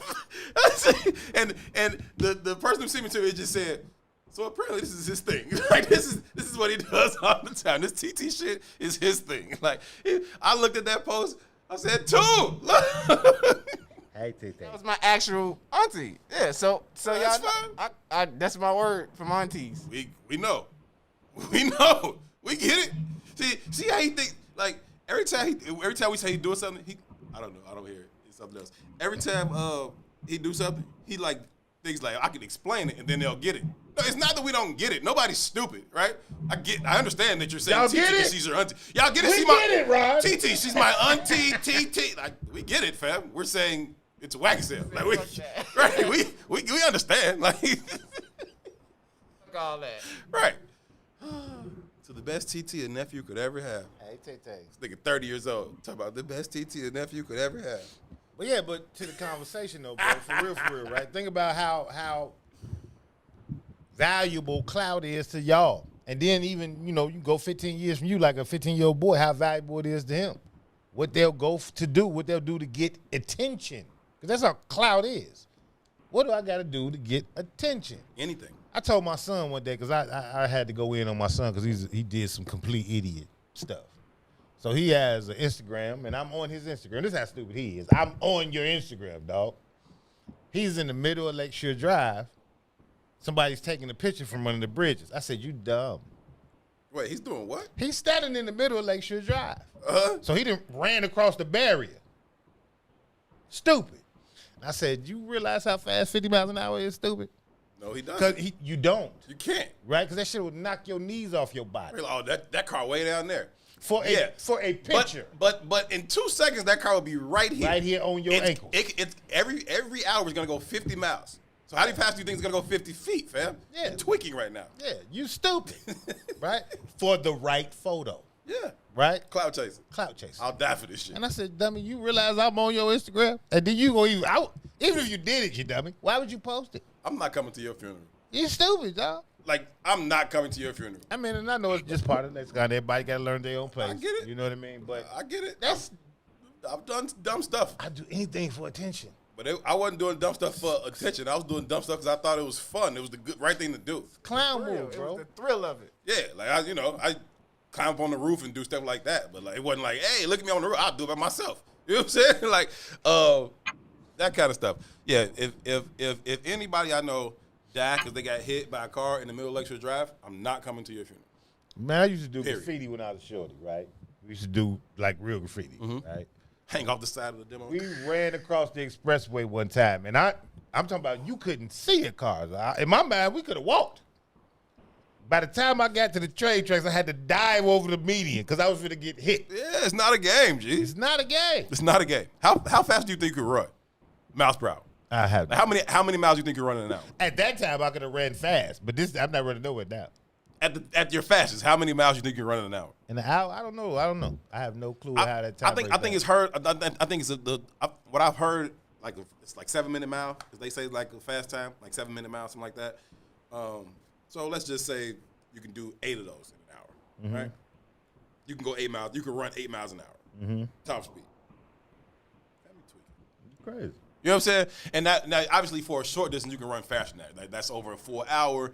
In 10 seconds, 15 seconds, you might be able to run 16, 20 miles per hour, right? You see like these world-class athletes now, they train on these machines that actually shows you the mile per hour, right? So and the highest ones be like 22, 23 miles per hour, right? So And they're world-class athletes. world-class athletes, right? I'm talking about Usain I'm Bolt. talking about Tyreek Hill hitting it down the field 23 miles an hour, right? Top speed. Yeah, your ass is 12 miles an hour across Lakeshore Drive. Meanwhile, 70 miles an hour, bop. You cook, G. What? Nobody, they're not gonna find you. It's a leg over there. It's an arm over there. They not. Like, ain't no closed casket, fam. So what? Again, I'm my son's age when I'm doing the same kind of stupid shit, right? So Eating rats, conceptually- right? Eating rats. Eating rats, all that. Good right? call, RO double. But conceptually, I didn't. It wasn't even a car in sight, G. It wasn't a car in sight. Yeah, it comes In quick. my dog. mind, I could have walked. Yeah. No, bro. Duh. And I didn't walk, even though in my mind I Yeah. could have walked. Yeah. I was still running the car. Once you out there, it's like, phew, phew. It was like that Frogger? It was like Frogger. Man, when you watch NASCAR on TV, it don't really like they going that fast. Now I don't know why you would watch NASCAR on TV. Yeah, but when you watch it for a few minutes, That's it not for don't me. don't like they going that fast. But you go to the track, and them things go around the thing, and then they get to your spot, and you can't see them, right? Like you can see them on the other side of the track. You can see them when they go past you. You can see them over there. But if you just look straight in front of you, you can't see them going past. Like you can hear it. It's like, oh yeah, That's different. Nah, fam. Yeah. Like we good on that. Like nah.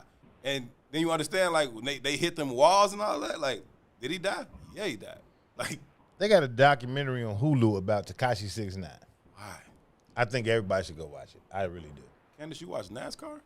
Everybody, you seen that, Ron? You know what? I knew Got that. halfway through it, I got tired of it. I couldn't do it, man. I think it's brilliant though, and I think he tapped into y'all's desire for fame, right? He grabbed some brothers in New York, and they was Bloods or whatever he was claiming to be, whatever it was. Yeah, he was. Yeah. Grabbed some brothers. They was really Bloods. Salute to the Beehive. He was a nerdy little dude, right? Created his imagery, brought them along, validated their existence. Wow, Suge. All of that. And it took him to superstardom while he just used them. They were just props in his video, right? That's all they were. But it was they all capital. And the dudes who really went with him, they wasn't a part of that original sect of Bloods.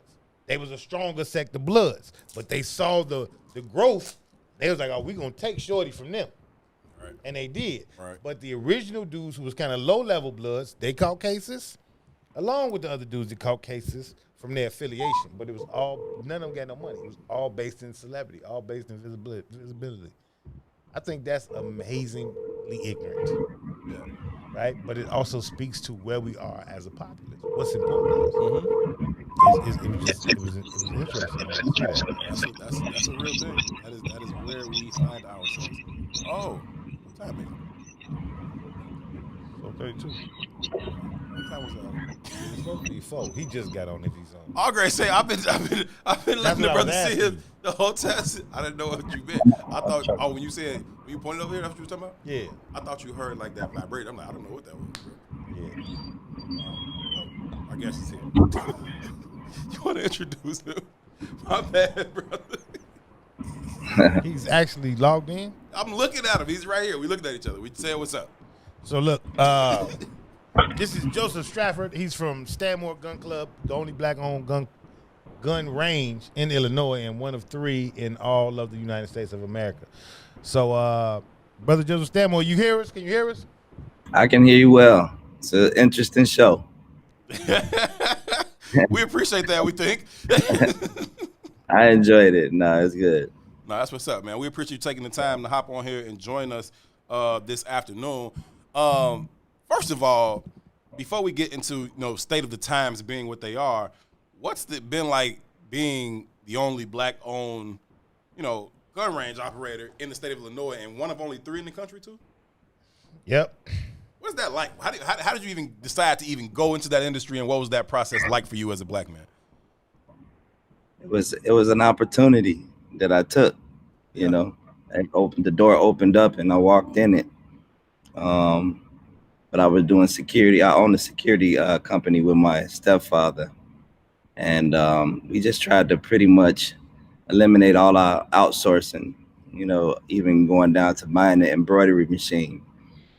So it was the last step for a security officer to qualify in the range, and that door opened up, and I walked in it, and so of course it's a long story. Sure.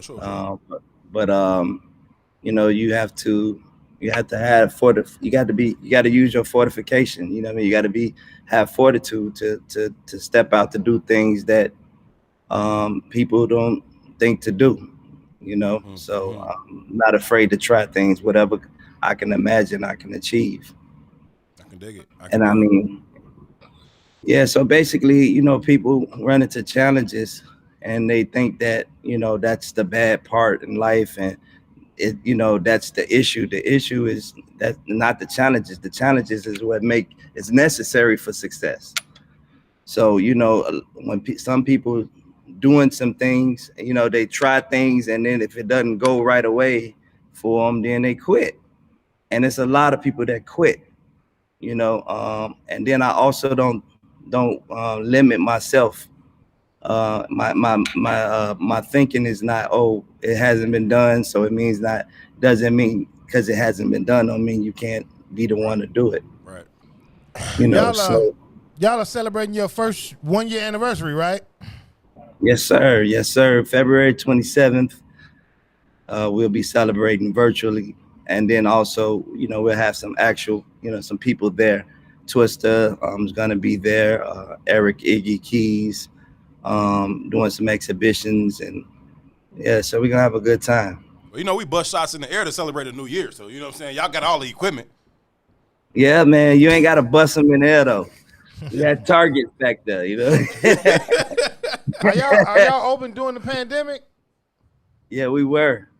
We were deemed essential. All gun ranges were deemed essential in Illinois. That's something. That's very interesting to know. That speaks to the sign of the times, don't it? Doesn't it? That speaks to the sign of the times for sure. That definitely Schools does. Can't go to schools, but go Gun get ranges? your gun game on, fam. So part of you all celebration for your 1-year anniversary, you trying to get you're sponsoring 500 minorities to receive their FOI cards and free conceal and carry courses. Am I reading that right? Well, yeah. So 500 people who haven't gotten their FOIs, we're sponsored. We're paying for all the fees, and we're actually helping them out. Fill out the application, taking the pictures, and 120 of those people will be raffled to win a free concealed and carry class. Super dope, super dope. Black people, y'all listening, y'all hear that? Go get your conceal and carry class. Go get your conceal and carry license. So look, brother, you got to hook up with the conceal and carry. Look, I took my test at your range, right? So I got my Ford. I applied for my conceal and carry, but they telling me that there's a 18-month wait on getting my conceal and carry license. You know anything about that? I don't know about 18 months, but it's taking a while. I think my fiance did it in March. She just got hers the beginning of this year. Yeah, so I'm not breaking the law right now. It is what it is.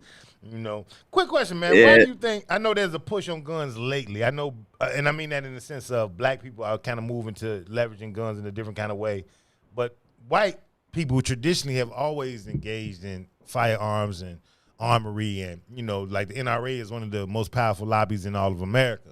What do you think has moved black people to this push lately? I would say like in the last, I don't know, maybe 3 to 5 years, where we're fully being vested in guns. Where do you think that's coming from? What do you think that's being birthed out of?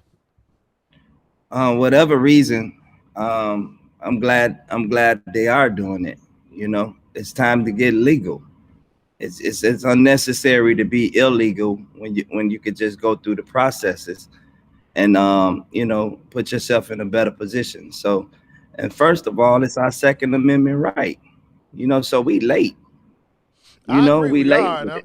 I agree we are late. I was just kind of wondering if you had your hand on the pulse of why we just start coming to the conversation in the way that we did. Now, I don't want to say that like guns are never been prevalent in our community, but they're more prevalent now. Like you see women at the gun range. You see women talking about going to we just had a sister, Nicole, saying, I got to get my firearm together. We just heard that. So it's like a new culture emerging out of guns.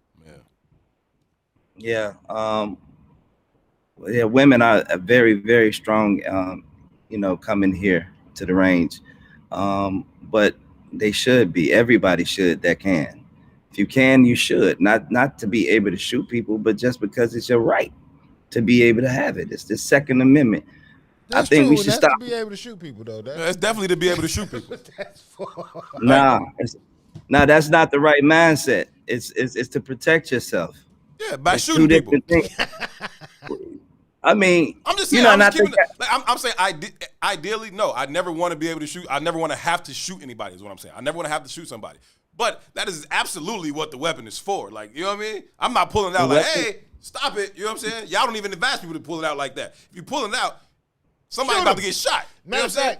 My instructor said, kill him. He didn't say shoot him. He said, kill him. Damn man, don't tell no stories. You can shoot people.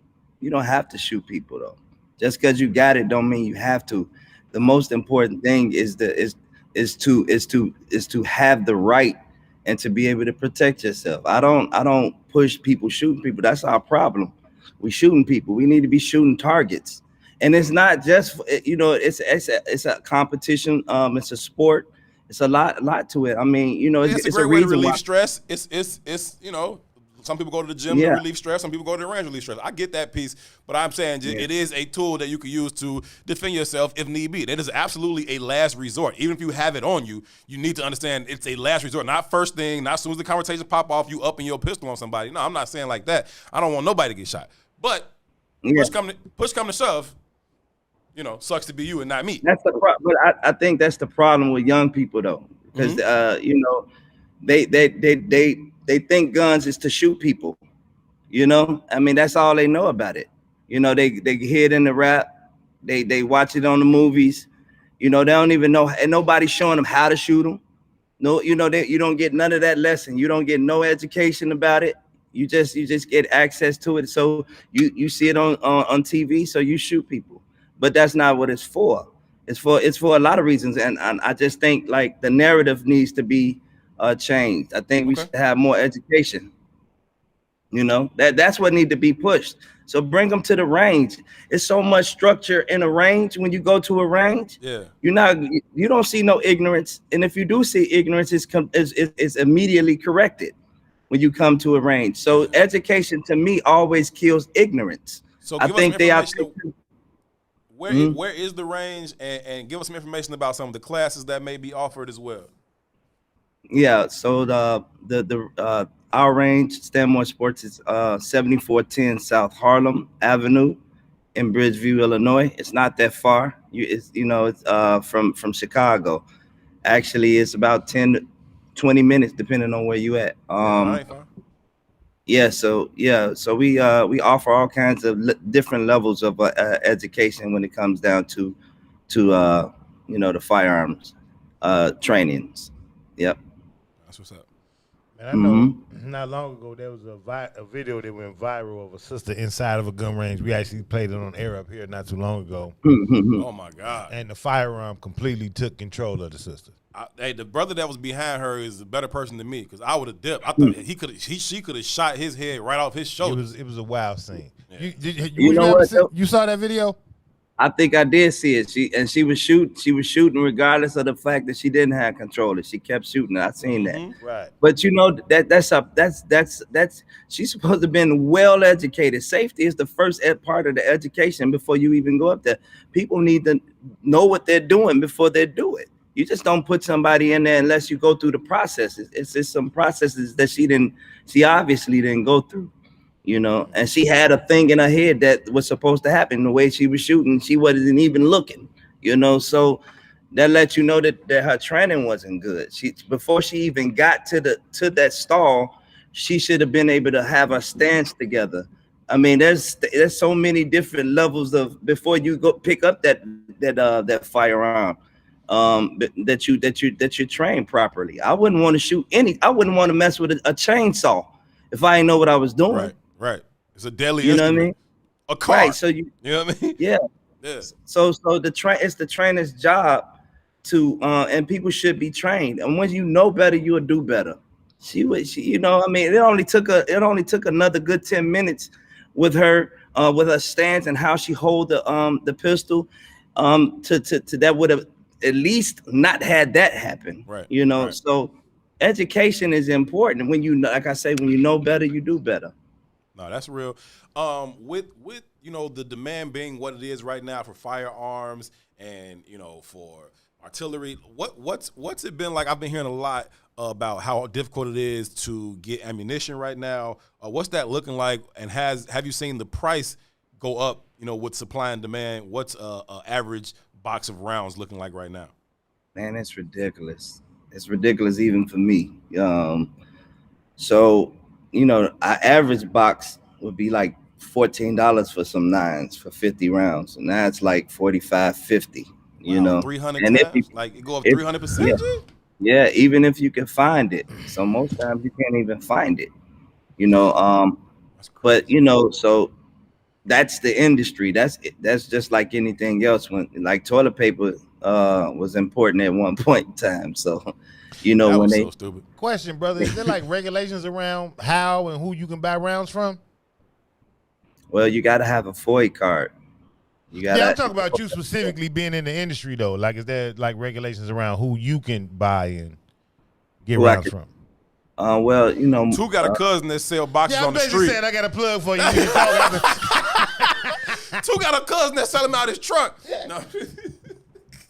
Yeah, we get our hands on anything, though, can't we, man? You ain't lying, man. They getting guns, so I mean, like it's a lot of stuff you're not supposed to be able to sell. There's a freight train for that. There's a freight. There's a freight train. Like the Easy Button commercial used to be. There's an Easy Button for that. There's a freight train. Ain't that right? That's crazy. Oh, yeah, silly. But yeah, it's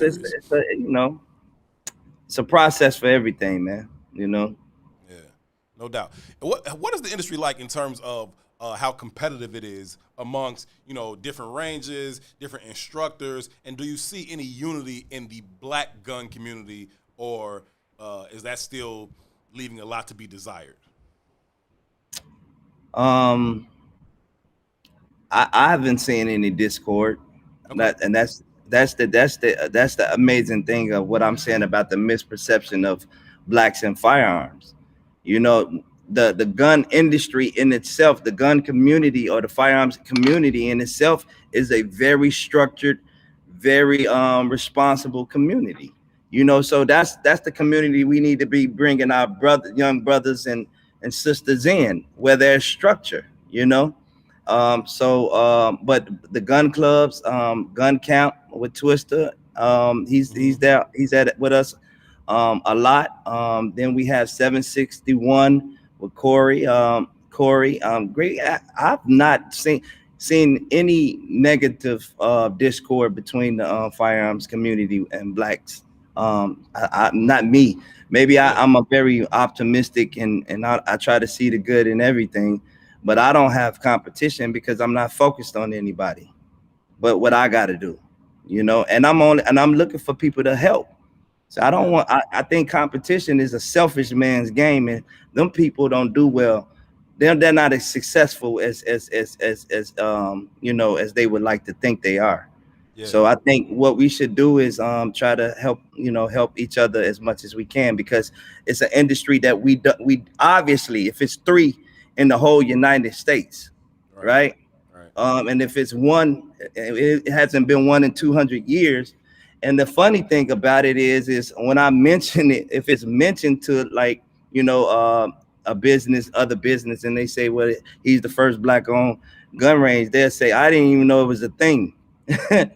You know, so just that response right there, that, you know, I just think we don't really pay attention to what we don't own and what we don't have. You know, we just so used to not having things. You know, ignorance is real. Now, I don't mean it as a negative thing. Just we don't know. You know what I mean? Yeah, I mean, and so I didn't know it wasn't gun ranges, and I didn't go in thinking, and no blacks got one. I don't think about limitations, because you become your own limitation if you say, well, I mean, a lot of people ask me, you're a black man, and is it hard? And then life is what it is. I love challenges, you know, and I don't think about those challenges being my limitations. You know, whatever I got to do. If I can't, you know, watch TV, I'll listen to the radio. If I can't listen to the radio, I'll read. You know, I mean, so I don't have time to think about the things that I don't do, and I won't think about it. I just want what I set out to get, and I get it.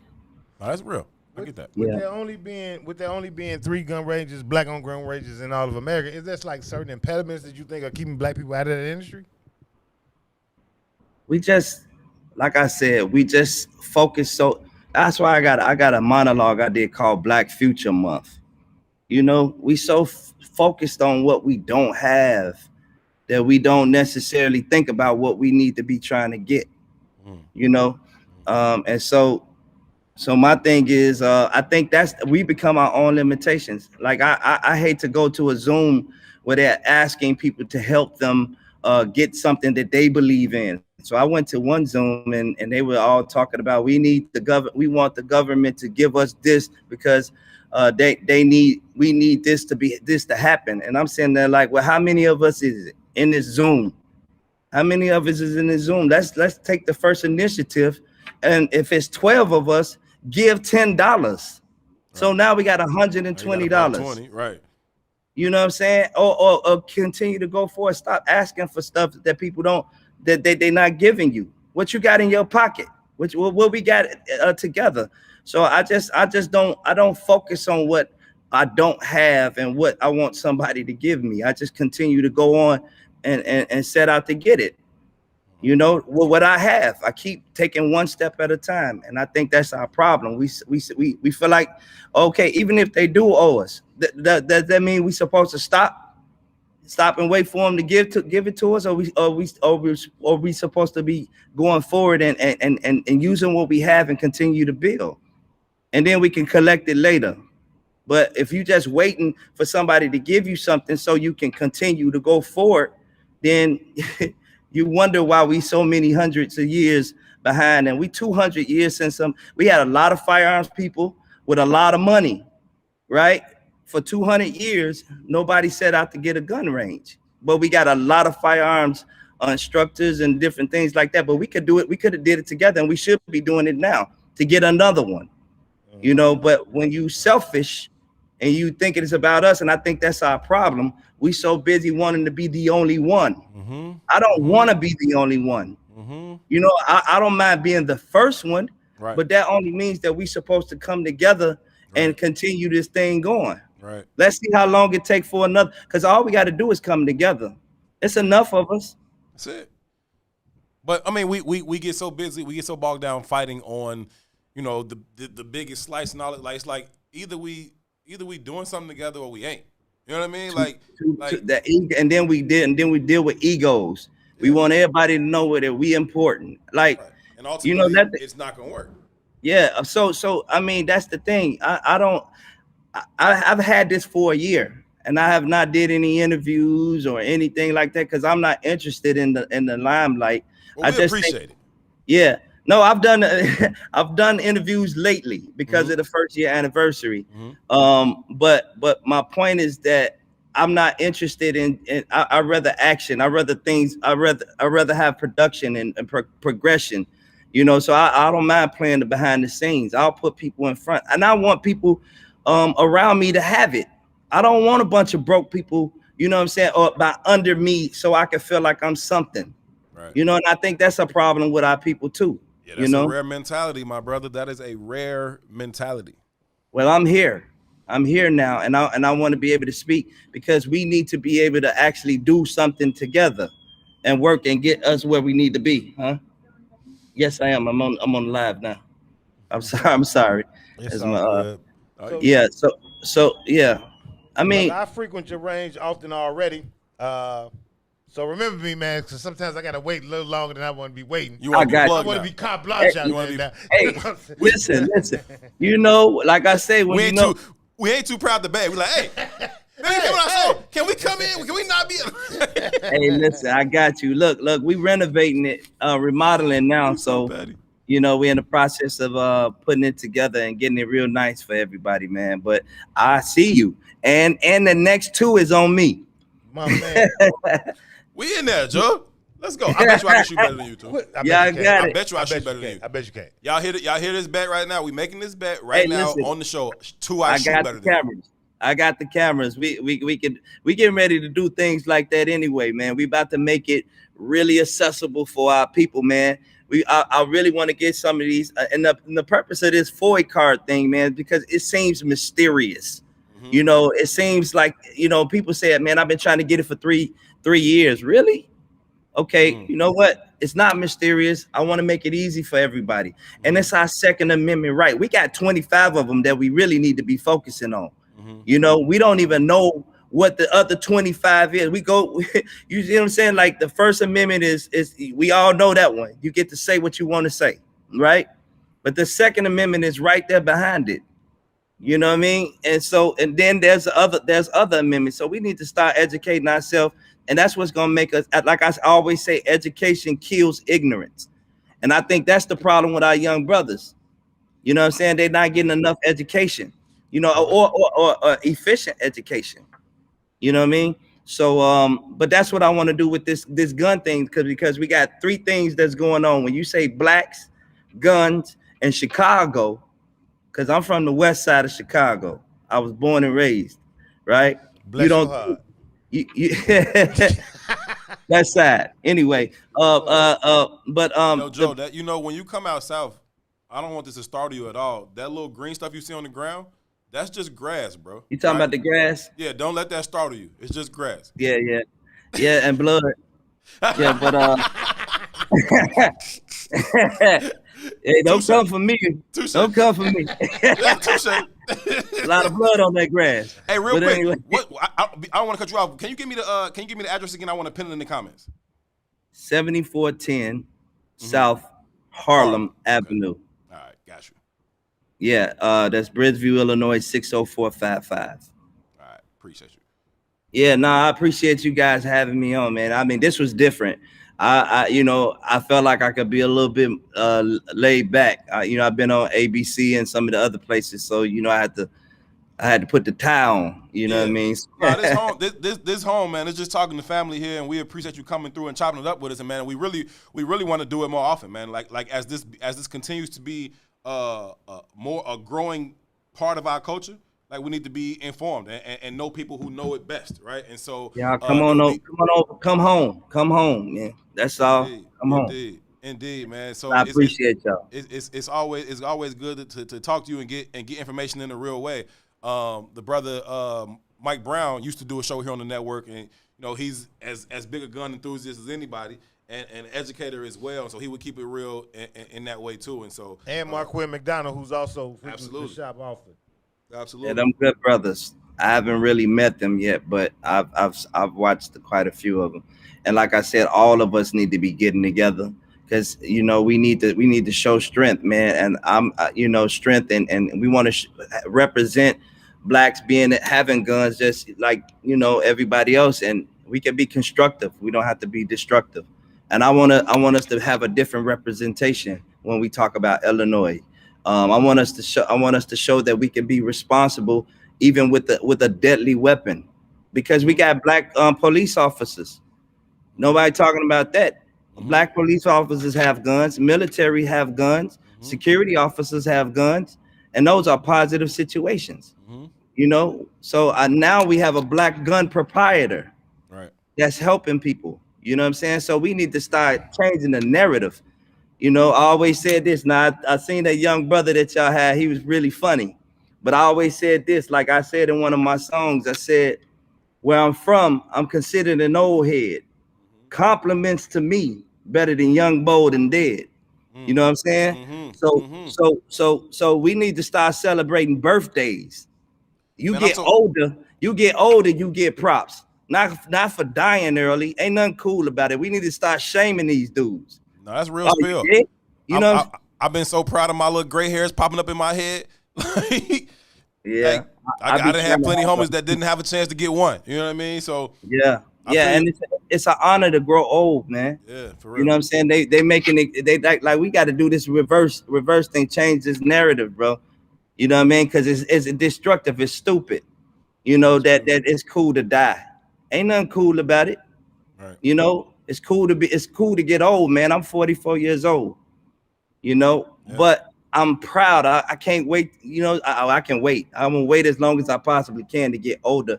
But I don't mind it. I'm not ashamed of it. Nah. And not no little kid gonna sit there and say you old. Okay, shame you into right. You get old. You get because for one, it's a lot to it. You getting older, right? But what you doing with your time?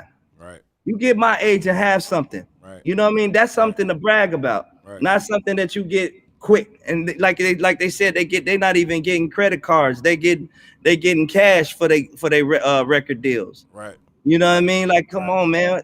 It's a lot of education that they missing, and so ain't nothing cool about dying. We got to kill that. You know what I mean? So. But I appreciate man. Like the old folks used to say all the time, keep living, right? Like literally, like you know what I mean? And you take it as a wave. It's like literally keep living, right? Otherwise, your ass gonna die, right? If you keep living, you'll get old too. Like otherwise, you're gonna be dead. Man, and listen, I'm gonna make getting old cool. You know what I mean? Yes, because you're gonna mature. The get more older you get, the more mature you get, the more things you can accomplish. You know what I mean? So, I mean. I'm not studying no little young dude that ain't did nothing, and that's because you look good for the moment, but let's get older, let's get wiser, let's get real talk. Anyway, man. We pinned the address to the gun range, but I know there's a website too where you all are doing the sponsorship at, where you're sponsoring the 540 cars at. You wanted people to register to the website. What's the website, brother? www.stanmore STANMORR sports SPORTS events EVENTS.com. StanmoreSportsEvents.com. That's where we'll be streaming our first year anniversary as well. Looking forward to it, brother. Congratulations. Thank you for providing the service. More importantly, man, thank you for being the brother that you are, man. Everything you've had to say this afternoon was absolutely powerful. We appreciate it. Thank you for taking the time, man. Please don't be a stranger. Come back again soon. A quick question came through the comments. Do you all sell firearms as well? Well, we're not selling it at the moment. I'm going through that process. Okay. But I did have my interview with the ATF, and so we're just waiting. I wasn't in due time. Yeah, and I'm not in a hurry. I'm cool. We got enough to do. I got enough little different things I need to set up to do, but we do sell ammo, and like I say, concealed and carry class and higher education classes with self-defense and firearms as well. with Kevin Willer. He's one of our good people that we work really well with. He's a Marine. And so, and a lot of other people, you know, that we got that comes through our range. And thank you for coming, bro. I remember you. I see you. I see you, and I got you. I told you, I got the next 2 sessions is on me. I'm gonna remind you. Don't worry. We gonna come together. We gonna have a competition. You can referee the competition, then come back on here and tell everybody how much that's gonna be hilarious. That's gonna be hilarious when you see how bad he is. Well, yeah, I promise you, I'm nice. I promise you, I'm nice. Funny. That's gonna be funny. I got different levels of guns. That y'all can use mine. All right? I ain't show level nice, but I'm better than his level nice. Okay, you know what I'm saying? I'm not in no competition. I just want to see y'all get better. You know. All love and respect, my brother. Be well, and we'll talk to you soon. Yes, sir. Love. I appreciate you guys. Indeed, our pleasure, man. That was the good brother, Joseph. It's Stansfield, right?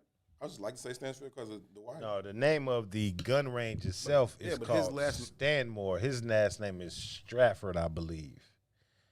Joseph Stanford. That makes much more sense. I know it does. Yeah, Got there.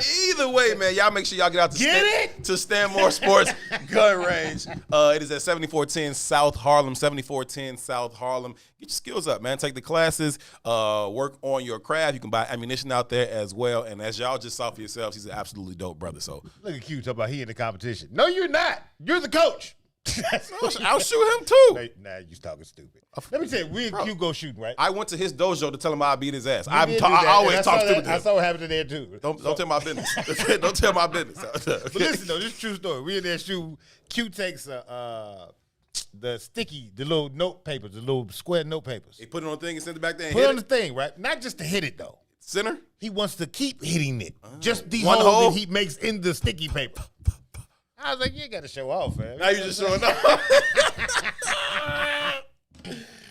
Hey, Q, anytime you want, bro. Anytime you want, we can go. I go to the range and we get it popping, literally. Anytime. Better than Q at this shooting thing, man. You know what my first range was? What? 67th South Shore Drive. Yeah, that's how it usually work. You go, like behind the golf course where the South Shore Cultural Club is. If you get back there and walk along that fence down there, like going back, what would that be? Like going back, I guess northwest, kind of how that street runs. But anyway, you get back there and walk along the gate that way. You dip down there. There's a beach down there, a hidden beach that very, very few people know about. On my soul. It's also one of the best places to watch the fireworks, right? On like the 3rd, people go out there and watch the fireworks. Very few people know that this beach is down there, but you're right there on the water and see straight across the lake. It's a great place to watch fireworks. But anyway, what we used to do was go down there and shoot. Mm-hmm. Me and my brother Diop used to go down there and shoot all the time. Like we just go down there. That was our place to go shoot. And we would just set up little targets and shoot, or we would just shoot out into the ocean and hope the bullet didn't travel far enough. It's a lake. And I was going to say, when you shoot out to the lake, you're not aiming at anything. You couldn't hit anything. That's not what I didn't mean for the target practice. I'm saying that was just something that we would do, and I hope the bullets didn't travel far enough, right? That bullet got to stop somewhere, right? That bullet got to stop somewhere. What's she talking about? East Hazel Crest. I don't know, man. I don't know what she's talking about either. But yeah, definitely used to go down there and get it popping. So even that was smarter than me, because my first range was probably like 79th and Bishop. On the porch. On the porch, my G? Hey, it was what it was. You had to get out of the jail. You know what I'm saying? Nah, man. That was our little spot to go. That's still one of my favorite spots to go with people. Just a cool spot to kind of get away and hang out. Nobody really know you down there. I don't go down there to shoot no more, but I go down there to I've been down there. I went down there this summer. I know what you're talking about. You know what I'm talking about? Yeah. It's a cool little dip, man. But I ride my bike that route a lot. Like I like to ride southeast a lot, you know. Q talking about check your Insta messages, sir. He must have sent me some. He probably must have shot me in my DM. Like it's just. Yeah, but I ride my bike that way often, man. I like to ride southeast. I don't know why, because it's dangerous. But and I always be late at night. I like when I leave out for the 10 o'clock at night. I be out there. I always take the east side. It's just where my heart takes me. So I be all up and through there. You know. So what Q actually sent me was a picture of his target. Mm-hmm. He got the little stickies on there. Yeah, see, I told you. Yeah, Yeah, he got little strips of tape. Yeah. On the forehead right here. And he keeps putting the hole through the strip of tape. All in the tape. Then he got one right here, and he got one in the gut. But his goal... He doesn't hit anything else. Right. They might spread a little bit, but his goal is to keep going through the same hole. He did. He didn't. Only one time to the left of the head did he miss the tape, but he still hit this dude like right in his right eye. Yeah. You know what I mean? You know. I mean, it is. I could do that. I mean, just give me a week. Was that to say that you were a better shot than me, Q? Because this don't mean nothing. You're still just popping off. If y'all want to see what I'm talking about, go to Mark Quinn McDonald's Instagram page. It's spelled as it sounds. It's Mark Quinn McDonald on Instagram. And when did he post this? This is from June 4th of 2020, and you can see his marksmanship on display. I ain't scared. You know what I'm saying? I could knock a quarter off a pigeon back in the sky. That would say we should all go to the range one day. I'm with it. Let's do it. Let's have an Is-West gun trip. I'm with it. We gotta start taking field trips, man. Look at that. So I wanted to say this when we was talking about. We're gonna do books. We're gonna do guns. We're gonna do gardens. It's popping out. No, that's real, right? That's real community building. No, right? I'm serious. But he specifically said the First Amendment and the Second Amendment, right? Mm-hmm. Freedom of speech and the right to hold arms, bear arms, Mm-hmm. right? Both of them in context are about maintaining a perfect union. Mm-hmm. That's really what they're about, right? So when we think about the white folks that ran up against that Capitol the other couple weeks ago, mm-hmm. in a lot of ways, that's really what that's about. This is how this is supposed to work. The government should not be more powerful than the people. No, they shouldn't. You understand? That's why you have freedom of speech. That is why you have the right to bear arms. If they challenge you, you should challenge back. That is the very nature of why that was written in the Constitution. That's what it's for. No, I mean that was what that illustration that I posted yesterday on one of the commercial breaks, right? Where you had all of those little fish, the whole school of fish, they formed a big fish. I mean, there was a fake picture, right? But all those school of fish formed a big fish that was ultimately biting the shark. You know what I mean? Like, yeah, y'all don't gotta sit like it's. I told you I love to watch those nature documentaries, and so one of my favorite things is to watch the kings of the sea, right? Hunt. So you're talking about the whales and sharks and all that, and how they start hunting and how they create this frenzy among the big school of fish, get them all in a big ball, and then just start eating. Like, bro, it's like a million of y'all. Like, literally, it's like a million of y'all. Like, y'all don't all have to sit here and die because that's what's about to happen. Like, all of y'all finna die, right? But y'all doing it because y'all scared of any one of y'all dying. Y'all all finna die anyway, fam. So what y'all need to do is 1 million of y'all just go and start biting this dang on shark. He will go find another school. Like, instead, they nestle up into each other and just wait. And then now they come up from the bottom, they come from the side, and next thing you know, 1 million fish turn into 0 fish, fam. Like, understand how powerful you are. Yeah, he's a shark. I get it. I know how powerful he is. Yes, that's the United States government. I get it. I know how powerful they are. But they are not more powerful than everybody else coming together and being like, nah, we sick of your shit, fam. Today, y'all not finna get us in the tight ball and eat us all. We're not on that today. But, same vein, I'm reading R.O.'s comment. R.O. She was like, and this is one she made a few minutes ago. It was further up. She said, Facebook has infringed on my right to freedom of speech. And I bring that up in the context of what you just leveraged. Like, no matter how big they are, we can form against them, right? Mm-hmm. So Facebook is a private entity, though, right? So you're not subject to the same kind of rule and same kind of laws.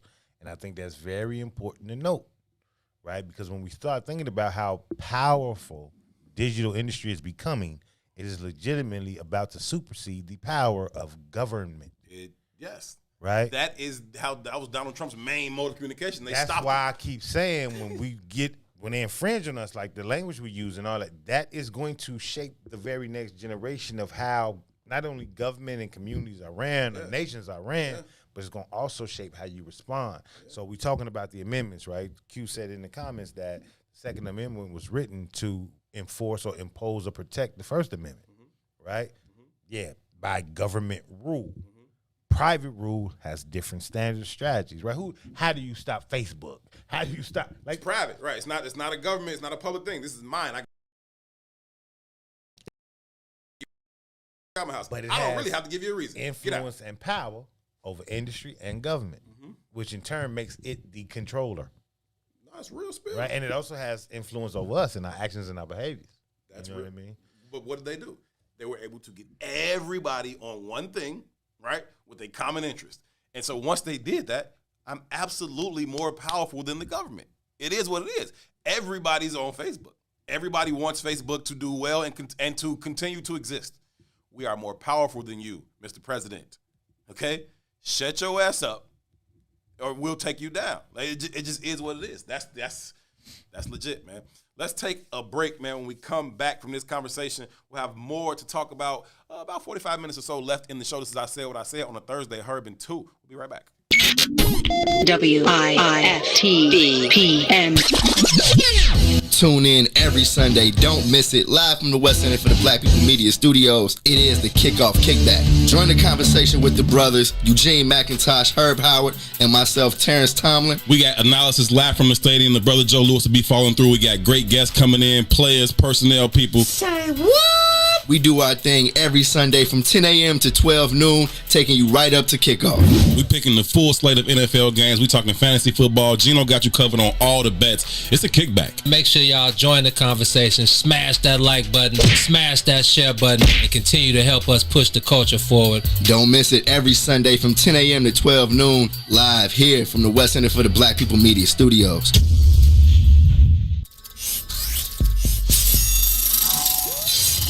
What's up, everybody? Welcome to the green side of things. It's your man, Sadiq. And Cassiopeia. And we need you to like, comment, and share that thing every Tuesday and Thursday from 1 to 3 p.m. on What's in It for the Black People Media.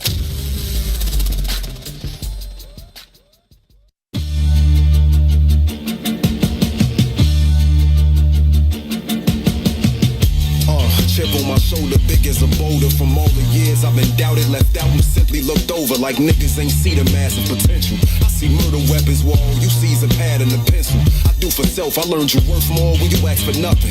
Thoughts of killing shit, my brain's a weapon of mass destruction. Nuclear thoughts lead to atomic verses. Me and Max attack with a common purpose. I stole them niggas, you stole out your mama purses. You bitch niggas been disloyal since KB Toys. The streets gave me poise, no Melvins, just a bunch of Rodneys and baby boys. Listen, I'm not the one that you should try your luck with. Get abducted, fucked up, and then left in a rusted bucket, biatch. Sick train of thought, only y'all can conduct it. Just when they thought I was dusted and not a touch, I adjusted, and bounced back like I had Spalding on me. I am God, the clouds open, now the sun's rays is falling on me. To the heavens is calling on me, my shit gon' be elite. Your shit is mystery meat, you say it's beef, but it's all baloney. And fuck these niggas and all they homies, they all is phonies. I'm riding till the wheels fall off this bitch and it's stalling on me.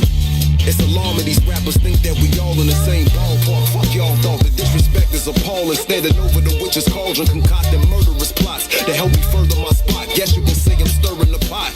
Heard a lot of niggas think they fucking with the overlord or going overboard. Potent dope that spoke from vocal cords. The key to success is possessing the gift.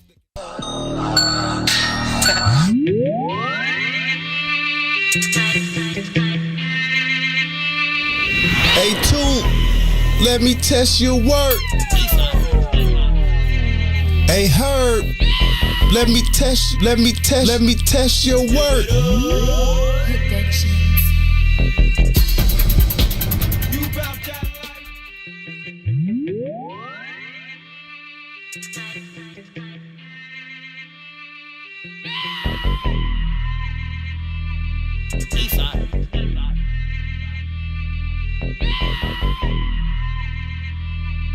Live it up. You about that life. I'm about that life. You ain't really about that life. If you really about that life, JC, spit a key. Let me test your work. Boss, you the boss. Let me test your work. Jeezy, you talking breezy. Let me test your work. Cam, you the man. Let me test your work. Dre and Snoop, like that chronic, I need something stronger. Molly cute, that's like an aspirin for my daughter. Big time, in the club with a case of Ace. And now I stiff that whole table. Scarface, another court case. I'm a frequent offender. When Wyclef was hot, I was gone to November. 6 years, hard time. Bobby was fucking up, Whitney could have been mine. We would have been so high been so in love. When Amy Winehouse died, I could have saved her. I could have smoked like half of that. She wouldn't have had to go in cardiac arrest. Hands up under her dress. Lindsay Lohan her mess, but I still cope above her breast. I must confess, I heard from a little birdie. Bring some crystal meth, you can get that from Fergie. Had a real nice dream, me and Charlie Sheen. Few Playboy bras, I was high in Rob Ford. Brick after brick, like Shaq at the free throw. I stay hard, I put coke in my pee hole. You bout that life? I'm bout that life. You ain't really bout that life. If you really bout that life, 50, get with me. Let me test your word. T.I., I'm trying to get high. Let me test your word. Birdman, I hear you, man. Let me test your word. Brick Squad, I like it hard. Let me test your word. Oh, I want that shit that made Britney. Family, what's happening? We are back and we are live. We are inside the What's in It for the Black People Media Studios. I don't know why every single time I say that, I look up at the thing on the wall as though I don't know where we're at otherwise. I just always look up there and read the thing because I don't know. It's so funny, man. Anyhow, thank y'all so much for tuning in. This is I Said What I Said. My name is Herb. My esteemed co-host, his name is Toussaint Werner, and we are absolutely thrilled to be hanging out with y'all on this Thursday afternoon. Thank y'all so much for being a part of this conversation. As always, your input is valued. It has certainly been appreciated. As always, y'all continue to add great substance, perspective, and information, and comedic relief to this conversation. So we appreciate all of y'all so much for tuning in. We are acutely, keenly aware that y'all could be doing something else right now. And the fact that y'all choose to hang out with us, we can't really tell y'all how much we appreciate it. Like, the English language is limiting sometimes. We really, really appreciate y'all so very, very much. It really does feel like family. And so every time we start talking about like doing something, it just feel like we finna get up with our people. Like, you know what I'm saying? Like, oh yeah, let's get up with the family. Let's go to the range. Like, that's a good idea. Let's do that. I'm looking forward to the book club tonight. Shannon posted it in the information. I had it in the thing, so people should have saw it. Tonight, there's a Zoom link that went out, and it's also in the IsWiz book club page. 8 o'clock to 9:30. We're gonna be having our first IsWiz book club meeting because y'all canceled it last month for Ashanti and them. But anyway, we absolutely love you too, RO Double. So yeah, appreciate y'all for rocking with us, man. We truly, truly, truly appreciate it. We truly appreciate it. That was a good interview, man. I enjoyed talking to the brother Joe Stanford. Cool dude. Yeah, cool dude. Had some good ideas about, you know, what you know, blackness and cooperative. I won't even say cooperative economics. Just cooperation should look like. Communal living, yeah. Yeah, you know, communal living, right? That's what it's. Yeah, y'all canceled. Y'all canceled the book club. Now I know I saw it the next day how y'all tried to blame it on me, but it wasn't my fault. It's not even my club. ROW. You and Shannon canceled it. I didn't do a single thing. I didn't even have the power to do it. Y'all canceled the book club last month. But tomorrow, man, we got a real full lineup. Tomorrow we got a bunch of people. Ready Rock is coming to hang out with us. Looking forward to that. She'll be here at 4. I'm gonna try to see if she can get here at 3. I mean, she might as well just come hang out with us the whole time. So Ready Rock will be here hanging out with us. Absolutely looking forward to that. The good brother Corporate from Chicago, Be Like, and hip hop artist, man, who's an actual spitter for real. We got that one track, and I was being honest, I don't like that track, but he can spit. Like he's a spitter. Like, you know what I'm saying? He sent me something else the other day that he made off being inspired by the Judas and the Black Messiah. Oh yeah, too. Yeah, so looking forward to it. Air that during the conversation, and there was some other people coming about too, right? He is the we got some more people coming. He is the genuine article of a Chicago dude, man, and you get that from him in his energy. You get that from on his web series, The Chicago Be Like. So looking forward to chopping it up with him tomorrow, hanging out with Corporate a little bit. And also we'll be joined later in the show by Yanacello and Evie. Yanacello is a cellist. and she is dope. What she does is play trap music on the cello. Now she's classically trained. I gave her a nickname, and it stuck with her, and I like it. I say that she is classically trained, trapfully raised, because she's absolutely classically trained. Like she can play all of the stuff, right? Intellectual thuggery, right? But she'll take a cello and play like trap music on it, and it's fire. Like, and she's super cool. She's ripped several shows that I've put together, and other people's shows that I've just hosted. She's super fire. So looking forward to talking to her. And Edward Vaughn, Evie is a guitarist, and they are they're together. They're a couple, and which is another thing I started for them. I gotta tell them a lot, man, because I used to tell them all the time, like, I don't know why y'all act crazy. Like, why don't y'all just get together? Like, y'all, and they like, who y'all think y'all fooling with this foolishness? Like, y'all clearly are in love with each other. Make it happen. So shout out to them. We gonna have them on. Evie is dope on the guitar. Like, he like fire on the guitar piece. So looking forward to talking to them on a Relationship Friday. See what the industry is like when you are young and in love, but also artists who travel around. And Evie is a nice looking dude. Yana, nice looking woman. And women see Evie play his guitar, go crazy. Dudes see Yana play a cello, go crazy, right? And that has to present some challenges in a relationship, right? So I want to know how they have so successfully been able to navigate that, but also talk to them and just catch up with them on the industry and what they got going on. So yeah, Yana Cello, Evie, Corporate, and Ready Rock tomorrow, fully loaded. So since we fully loaded, we probably not gonna really get into Relationship Friday in the way that we traditionally get into Relationship Friday. Why not? Let's get in them folks' business, man. Let's find out what Ready Rock got going on. Let's find out what Corporate got going on. And I just told y'all what Yana and Evie got going on. But that's still it's so much packed in. You sent me some videos the earlier this week, and I was like, man, let's deal with that Relationship Friday. But it's the ratchet hour. Yeah, let's pop into it. Let's go right to it. Yeah, we ain't got nothing else. Let's get into it. Yana Cello. You got the comedian, sister named B. Simone. Yeah. And B. Simone is funny, first of all, but she put out a video around talking about Valentine's Day, right? And what was it about Valentine's Day? Or was this about relationships? I forgot. don't know. I done kind of forgot now. But she was talking about what people be desiring and requiring in a partner, and then she was like, if you're gonna require that, you need to be about that. So go ahead and play it. Turn your other stuff down. And B. Simone. I thought I turned it off. Hold on, brother. Listen, you did everything you were supposed to do. But who's running the board? It's Ryan, man. Ryan. You know what I'm saying? Who's running the board, bro? Jesus, he's a degenerate. And then he just get it right once, Ryan. He got his microphone, so he just yelling there, do this, even though he knows he hasn't yet pushed the button up or hit the thing. Like, he knows that. You good now, Ryan? He's like, yeah, just do this while he's actually doing his job. Happy Valentine's Day!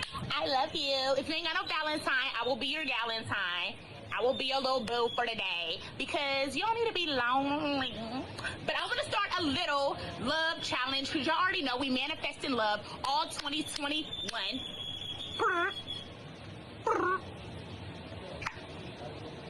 So, we're She's silly, bro. animals out here, bitch.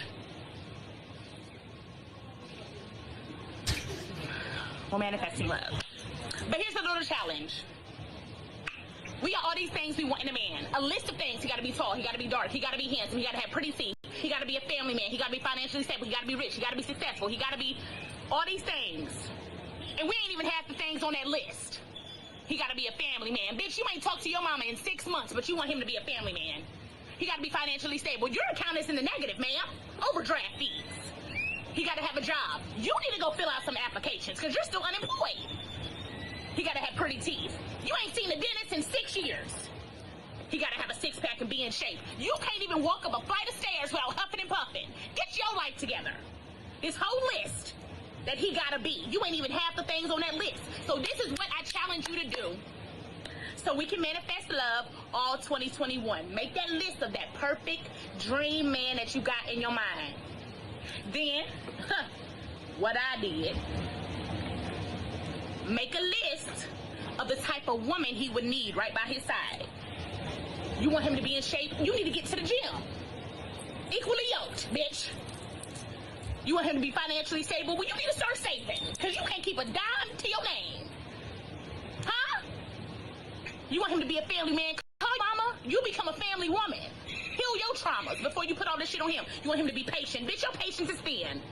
You want him to be understanding. You the least understanding person in your circle of friends, but he gotta be understanding. Fix you. Fix you. Whatever you want, become that. Fuck. He gotta be in shape, bitch. You eat chips every day. You heal. Let's become the person we want to attract. How about that? Huh? That's the challenge. These birds. I love Tulum, but my flight is today. I gotta get back to the A.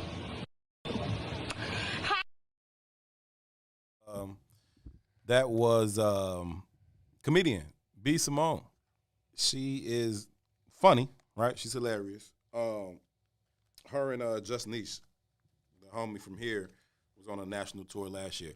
B. Simone is hilarious, but she's speaking truth on that, right? And she's gotten a lot of backlash from the women contingent, and they're like, "Yo, what's she talking about?" I didn't hear anything wrong with what she said. Y'all mad at what she said? Because I really just want to know. I just want to say salute to B. Simone's shirt. Can we shout out that shirt, sir? Shirt. Can we shout out the Salute shirt? to B. Simone's shirt. Salute to the shirt, fam. Bless your heart for that That shirt. thing was co-starring hard in that video. Okay? Definitely a co-star. Hey, win an Oscar Best Supporting Role, although it was supporting nothing.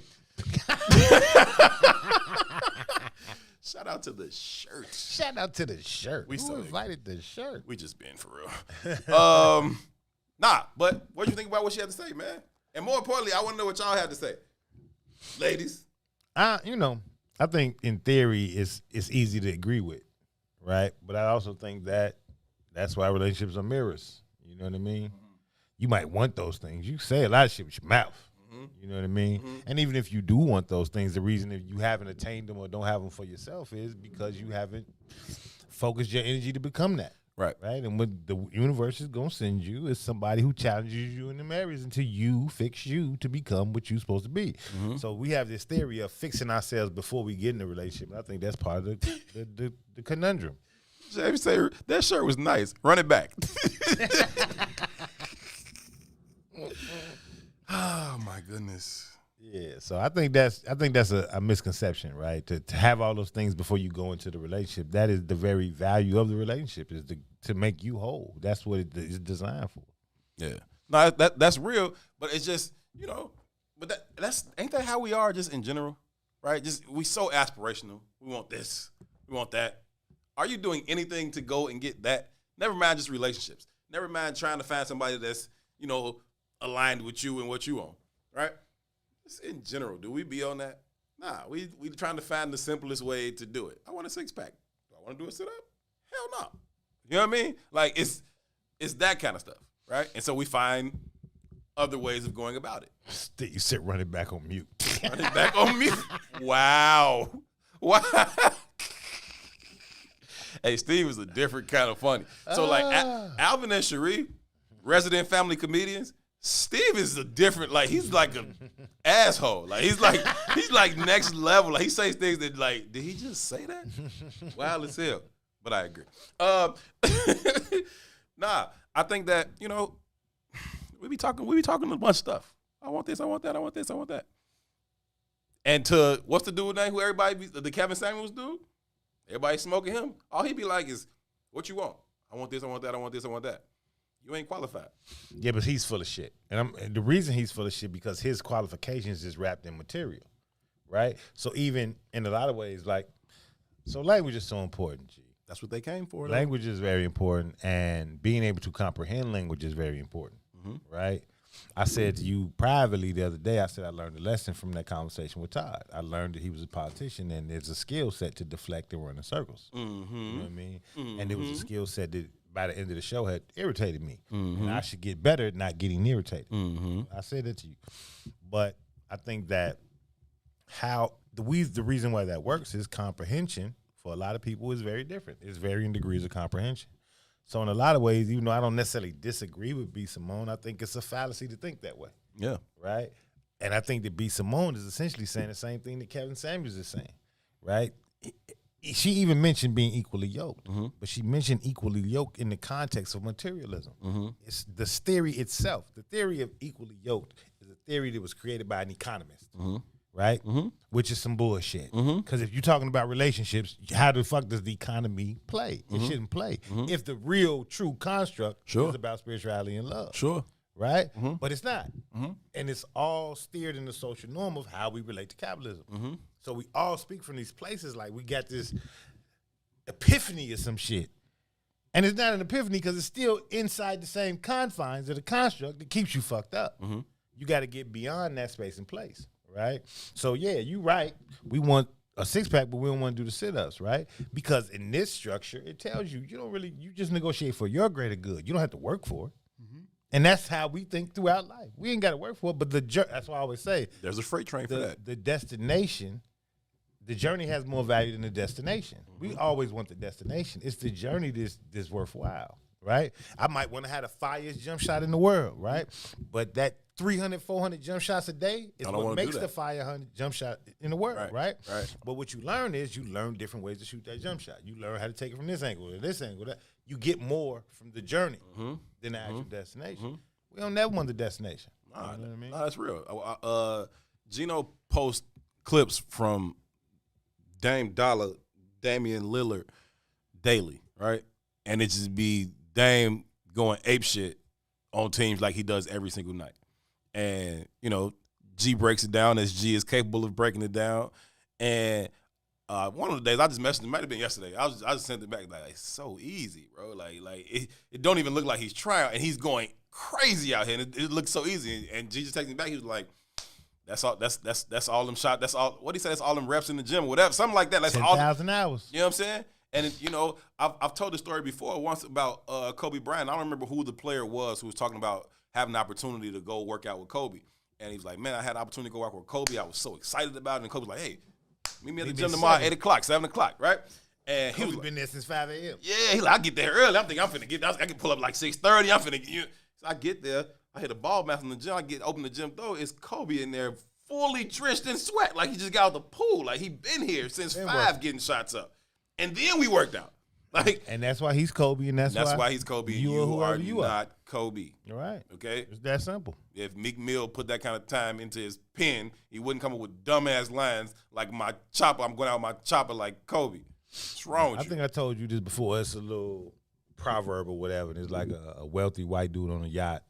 Storm comes, yacht gets tipped over. It's a black fisherman in a small boat next to the yacht. He said, hey, man, for $50,000, I'll get that. I'll flip that yacht back over for you in 30 minutes. No, he ain't say 30 minutes. He said, I'll flip that yacht back over for you. So the white man ain't got no options that he about to drown. Hey, man, I'll give you that $50K. Let's get it. The black fisherman gets in, and whatever he does, he flips the yacht back over in like 10 minutes. The white man says, man, it only took you 10 minutes to do that. Why should I pay you $50,000? Because you was finna die. Don't matter what it took me. No, the black man said, because it took me 50 years to learn how to do this in 10 minutes. You understand what I'm saying? You paying me for the fact that I learned. You paying me for the 50 years. It's like everything else you do. You go to the dentist, you in that joint 30 minutes. Yeah. You paying me for how long it took me to learn how to do this, fam. Yeah, that's it. You're not paying me for these 30 minutes, nah. But it was that 50-year journey that allowed him the skill set to make it happen in 10 minutes. Yeah, man. I saw a comment earlier, and you just reminded me of another story that's similar to that, and it brought me back to a comment that I saw earlier, and I don't know who made it. Forgive me. But it was like we was talking about the guns. We was talking to Joe about the guns. Somebody would say like, yeah, we don't believe in that. We believe in God, right? You know what I'm saying? You know what I'm saying? And there's a story similar to the one you just told. And it's like somebody was like stranded at sea, right? And as they were stranded at sea, they was like, man, I'm just gonna pray, right? So they started praying to God, God, stranded at sea, please, please, please come save me, right? And a boat, they pray, a boat comes past. Somebody's like, yo, you want some help? Like, we'll throw you a line. They're like, no, God gonna come save me, right? And they're like, all right, fam. Kept it pushing. All right. Cool. Kept it pushing. Kept it pushing. Another boat come past. Them people like, hey, yo, you need some help? We'll throw you a line. He tells them the same thing. Nah, God got me. Y'all, I'm cool. Y'all can go ahead. So he drowns, right? Then he gets to heaven, and he like, God, why you ain't save me? God like, fool, I sent you 2 boats. Like, what the fuck are you talking about? Like, I sent you 2 boats. What do you want from me, fam? And so, it's same stuff, man. We talk about like, how can we save ourselves? How can we equip ourselves? Fam, I'm sending you ways to be able to do that. You just keep saying nah. Like, you know what I'm saying? That's a real thing, man. I think that I think B. Simone was on point, man. I think she was on point for real. If how old is B. Simone? You think you got any idea of what she stacks up? I would have early 30s probably. Yeah, I would say that. Yeah, she just got some living to do, man. I think she's interesting. I think the shirt is gonna give her opportune time to find her way in life. That's real. Okay, I'm with you. I thought you were just being funny, but there's substance in that. I'm with you. It is. Yeah. She's out here. She's got a nice shirt. You know what I'm saying? Life's gonna treat her well, so she'll be okay. She's nice looking, man. She's nice looking. Okay. She's funny. She got a sense of humor. Yeah, she'll be fine. Yeah, but I think she was spitting, man. But again, the female contingent was like, nah, and I think they just didn't like the mirror. I didn't think they liked being exposed. Like they felt seen. I think this is a conversation that we often duck in our community, but I don't think they like to have any responsibility or accountability. Specifically in regards to relationships. You ever heard a man tell a woman, hey, we need to talk? Not really. No. Yeah, it don't really happen that way, does it?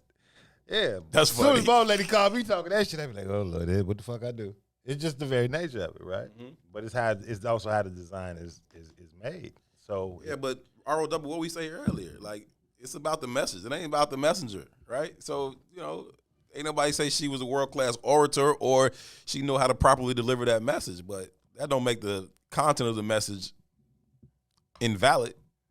I think what she said, by and large, was valid, and it works both ways. Like, you know what I'm saying? Dudes, I want a woman that's built like this, bow, bow, bow. But family, you not built like that, fam. Like, but even when the woman that's built like that is still superficial material. It's not a spiritual thing. So I saw a tweet the other day that I thought was very interesting. Mm-hmm. And it said dudes is out here fucking women because of their shapes.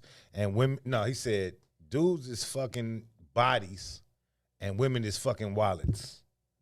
Mm-hmm. And I think that was fairly honest. Pretty accurate assessment of the times. What do you breed out of that, though? You know what I'm saying? What do you grow out of that? Boxes and wallets. Shoes and purses, and body counts. That's it. Gucci and Hermes. What understanding are you getting? What part of your journey are you moving through? And maybe you are moving through your journey. I don't know. But if it's not advancing, if you're not really relating to the person, you're relating to their wallet or you're relating to their ass. And in some cases, because of the way this is set up, you're relating to the surgeon who created her ass. Speaking of Hermes and relationship talk, talked about your girl Lori Harvey. Was that yesterday? Day before? I don't know. That's y'all girl. I don't know that chick. Yeah, we talked about your girl Lori Harvey yesterday, and she broke up with whoever she was with yesterday. On to the next father and son couple. Michael B. Jordan bought her stock in Hermes. That's the purse people. Hermes, the little belts with the H and stuff. Which is the only designer belt thing I've ever considered buying. Mm-hmm. Completely narcissistic. Like it was just because it had an H on it. like hot boy, Hollywood, hot boy, Hollywood, Howard, harem, all the H's. Bring it. Oh, them hoes. I'm just playing. Nah, but yeah, he bought her stock in the company. Okay, salute to that. Good move for her, right? I guess. Is Hermes the one with the logo has the horses and it's like there's some horses getting in a carriage or something like that? I think that's the original logo. You gotta ask somebody who knows better than me about designer. Lil Ron. He don't know. I don't know nothing about design. Right. Oh. He shops on commercial. He shops on commercial. Nah, I'm just messing with him. But going back to Romney Malco. What'd you say? My designer is local, like leaders type juggernaut. Oh yeah, no, I'm under that. Yeah, I'm under that. We all under that. Coach. ROW said that's coach, which makes sense. No. I'm almost sure it's, would you call them Hermes? Yeah. I'm almost sure it's them. I'm going to look it up.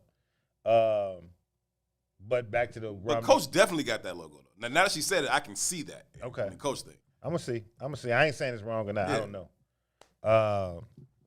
But back to that Romney Malco thing with the Tijuana Jackson joint, right? Mm-hmm. He was like, y'all still slaves to cotton, right? And when you start to fully grasp the understanding of the slave, of American slavery, right? It was cotton and sugar. And sugar wasn't even like, sugar was a far, right, distant second. Right. So sugar was more islands than here. But cotton, clothes, nigga. Yep. Using slaves so motherfuckers could be fresh. We're still. And you still slaves to being fresh. It's still cotton, fam. It's still cotton. Cotton is still. I thought that was a very interesting play on words, the way he made that say. That's the way he made that sound. Double says Hermes has it too. Yeah, I think it did. My computer's dead. Yeah. Yeah, but I only say that because I don't know the history for sure, but it was something about that particular brand that was related back to slavery and that logo specific to why it's representative of the slave. Okay. Yeah, so makes sense, G. These companies be 100 years old. Johnson & Johnson, they forever. You got a company that's 100 years old. Gee, it was built on bullshit. Let's be clear. From slavery is still in the economy. We gotta put Kenneth's or Candace's money in this jar. We be it's there. Right. That all goes in the jar anyway. From yesterday and today is gonna be 40. We'll settle up, man. We will settle up. Anyway, yeah, you got a company that's 100 years old, man. In this country or anywhere. I know what it's about. Like, you can miss me with it. Like, you know what I'm saying? Like, behind every great crime is a great country. All hail King Salim. Honor and respect, King. Biologically, males seek to proliferate. I don't know why I just started reading a Salim comment without reading it to myself first. What Salim is saying is that we going to shoot the club up. We try to shoot a bunch of clubs up, and the women are trying to find which the right club to be in. Follow Salim around and just do that. just follow Salim around. Every time you say something, just do that. That's Salim's translator. Biologically, males seek to proliferate their genes. Females seek gene pool security. Culturally, social arrangements of that biological relationship. Culturally, social arrangements of that biological relationship. Right. So I'm with you. They date we date asses, and they date pockets. That was one I could follow rather easily, relative to some of the other ones, where I'd be needing to double check myself. No, that's real. No, that's true. That's just the fact of the matter, man. I've been thinking about having kids lately too. Yeah, well, good luck with that, man. We mean good luck. Well, so that's what I've been thinking about having kids, man. Good luck with that, bro. What? You know what a kid calls G? No. Yeah, don't do that shit, man. A lot. It's the other day. I'm capping, man. I know. I am. So did you see this though? Almost officially divorced. I don't know. You might. I think you sent me this. What? I wrote double say don't do it. So these, I just be practicing. White dudes, bro. Oh yeah, no, this is wild. So this ain't funny. I did send you that, but this one is wild though. So what's happening here is a black sister comes home. Her and her friend, they should come home, and as she walks into her apartment, there are two dudes just in there, right? And they just in there and they comfortable in there. They got they got their feet up on her shit. They eating her food. One of these assholes got on her ex-boyfriend. No mother, no grandchildren are coming from here. Holly, Ron, Darius, Matt, yeah, they got you. Anyway, they eating her food. One of the dudes got on her ex-boyfriend's clothes, right? And they walk in, and then she goes to slam the door and comes back out, right? And she called the police.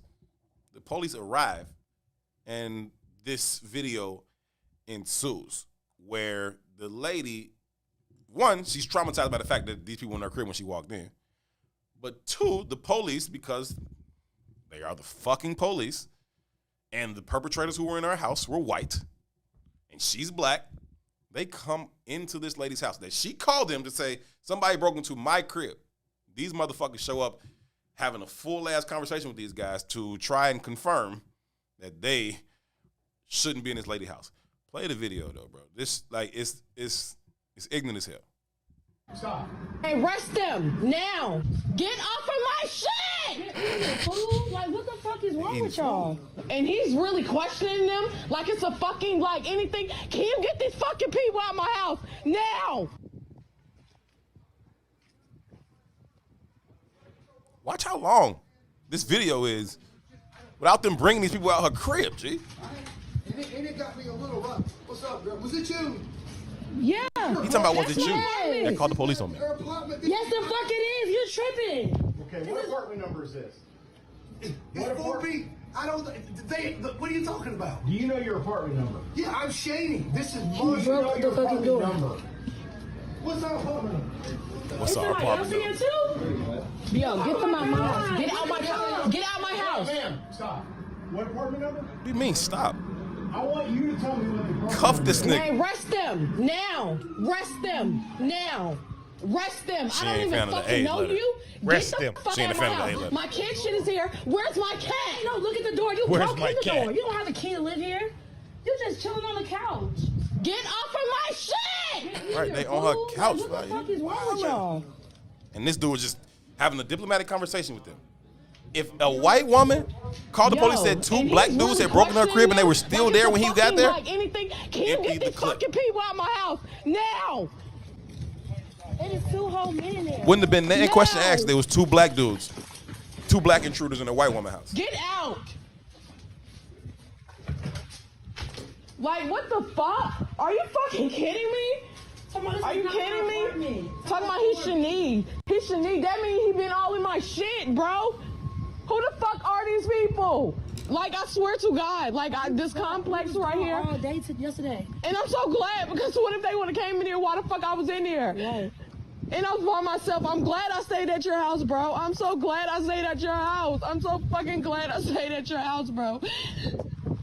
Like, get him the fuck out. Get him the fuck out. I don't even know who that fucking is. They whole crackheads. Obviously.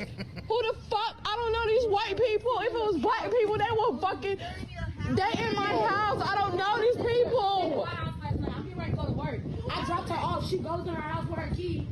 And it's chairs put up at her door, and people are in there on her couch eating her food. You're fucking. I'm not, but they're in there questioning them like that's their shit. Get them the fuck out my house. If they were fucking black, they'd be fucking dead. Facts.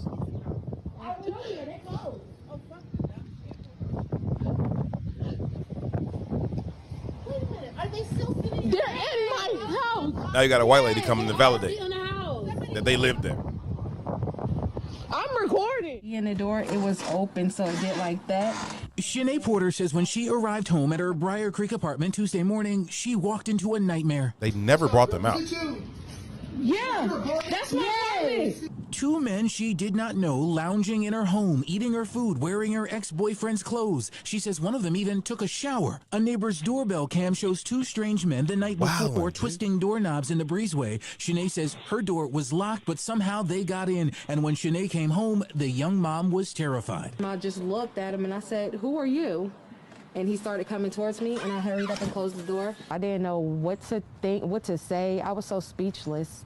I never seen anything like this before. Emotions took a new turn when Raleigh police respond to Shanae's call to 911. Officers question the intruders. Shanae and her neighbors angered and confused on what they see as a lack of urgency from police. The suspects in her apartment were both white. Shanae calls it a double standard. If I was a white woman and I called and said it was two black intruders in my house, I feel like they would have had them out my house immediately. Do you know your apartment number? Yeah, I'm shady. This is my I'm shady? This is my apartment? What the fuck are you talking about? Man, arrest them now. That's funny, though. They're in my house. I don't know what she has against the A But I letter. want to see it treated like a victim situation. There is a foreign man in her home. That's why we have him detained in there. Detained in her house. Get him the fuck out.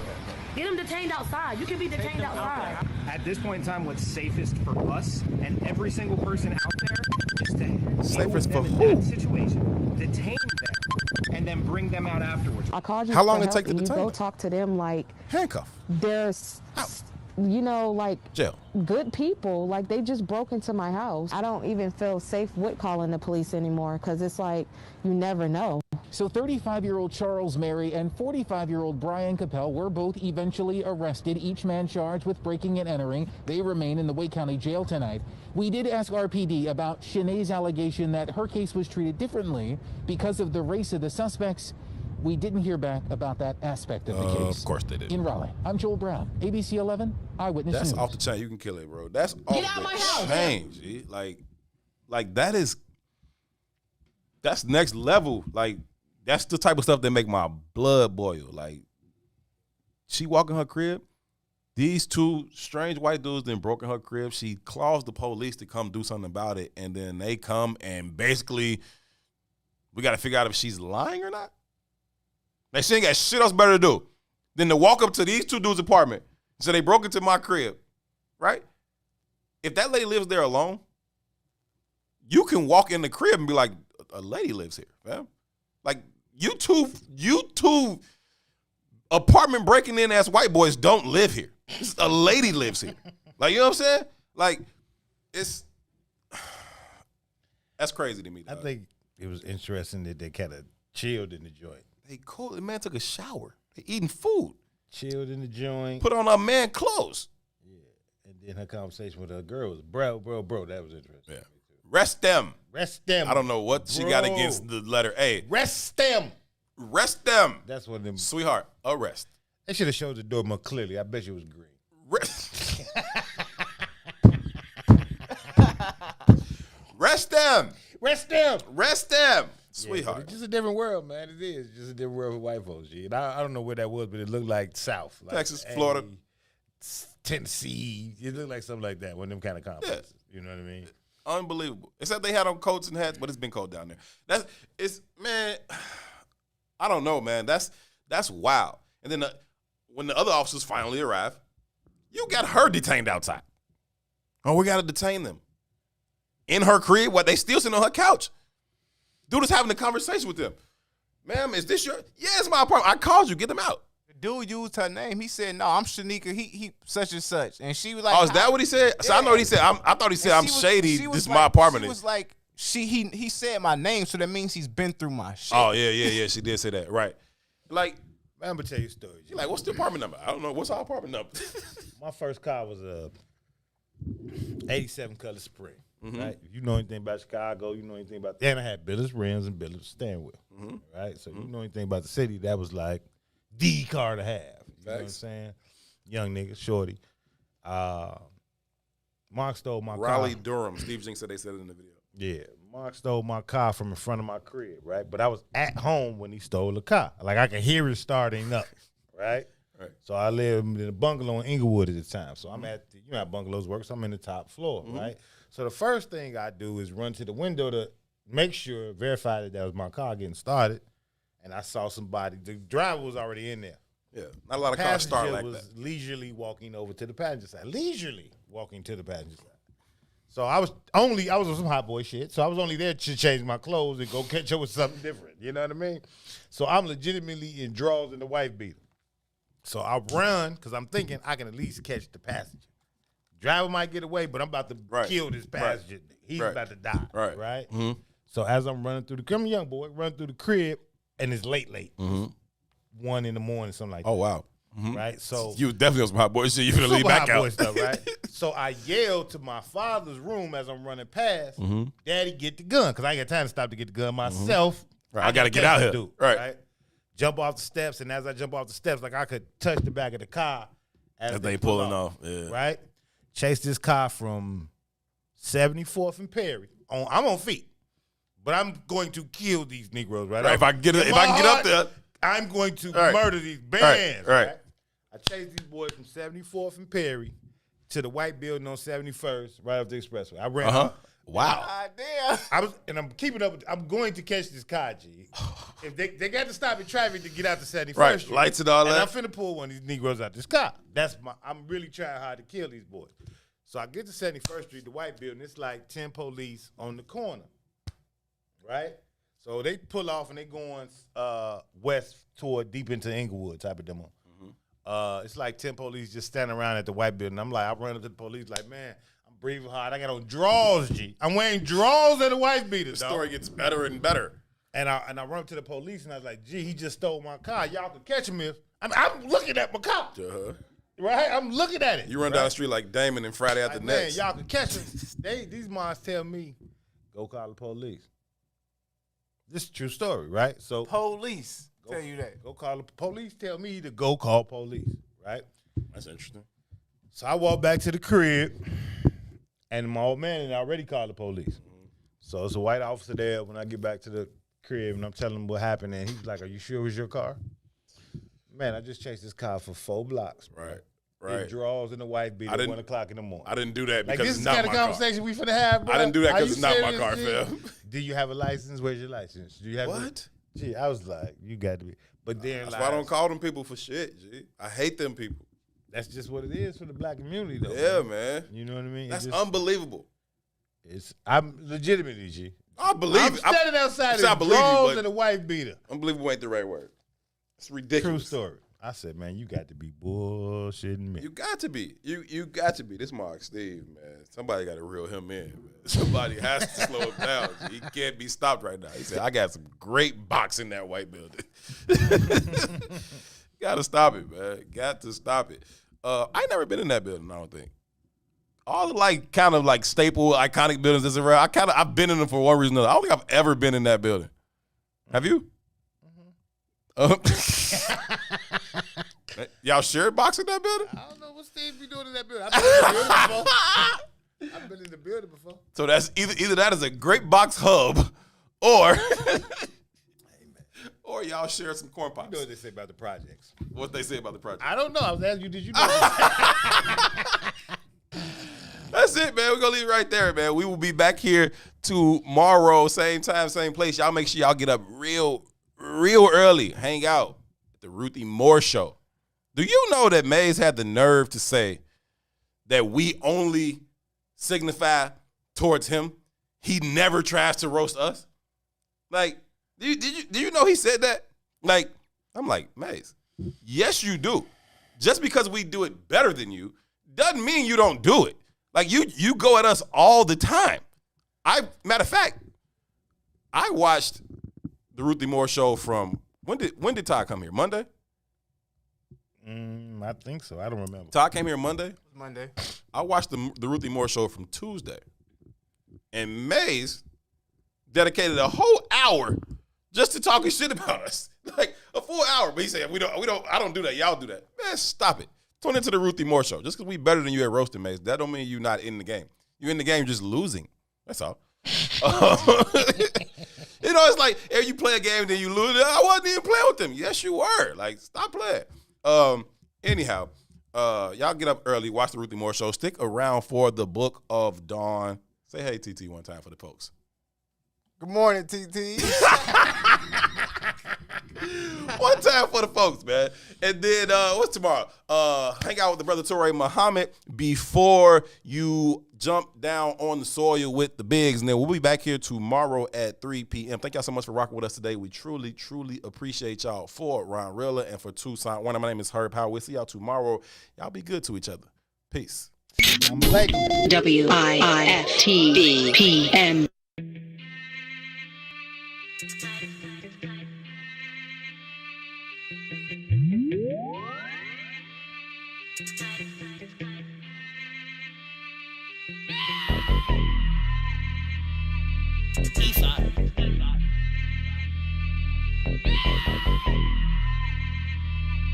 Live it up. You about that life? I'm about that life. You ain't really about that life. If you really about that life, JC, spit a key. Let me test your word. Boss, you the boss? Let me test your word. Jesus, you talking breezy? Let me test your word. Cam, you the man? Let me test your word. Dre and Snoop, like that chronic, I need something stronger. Molly cute, that's like an aspirin for my daughter. Big time, in the club with a case of Ace. And now I sniff that whole table. Scarface, another court case. I'm a frequent offender. When Wyclef was hot, I was gone to November. 6 years, hard time. Bobby was fucking up, Whitney could have been mine. We would have been so high and so in love. When Amy Winehouse died, I could have saved her.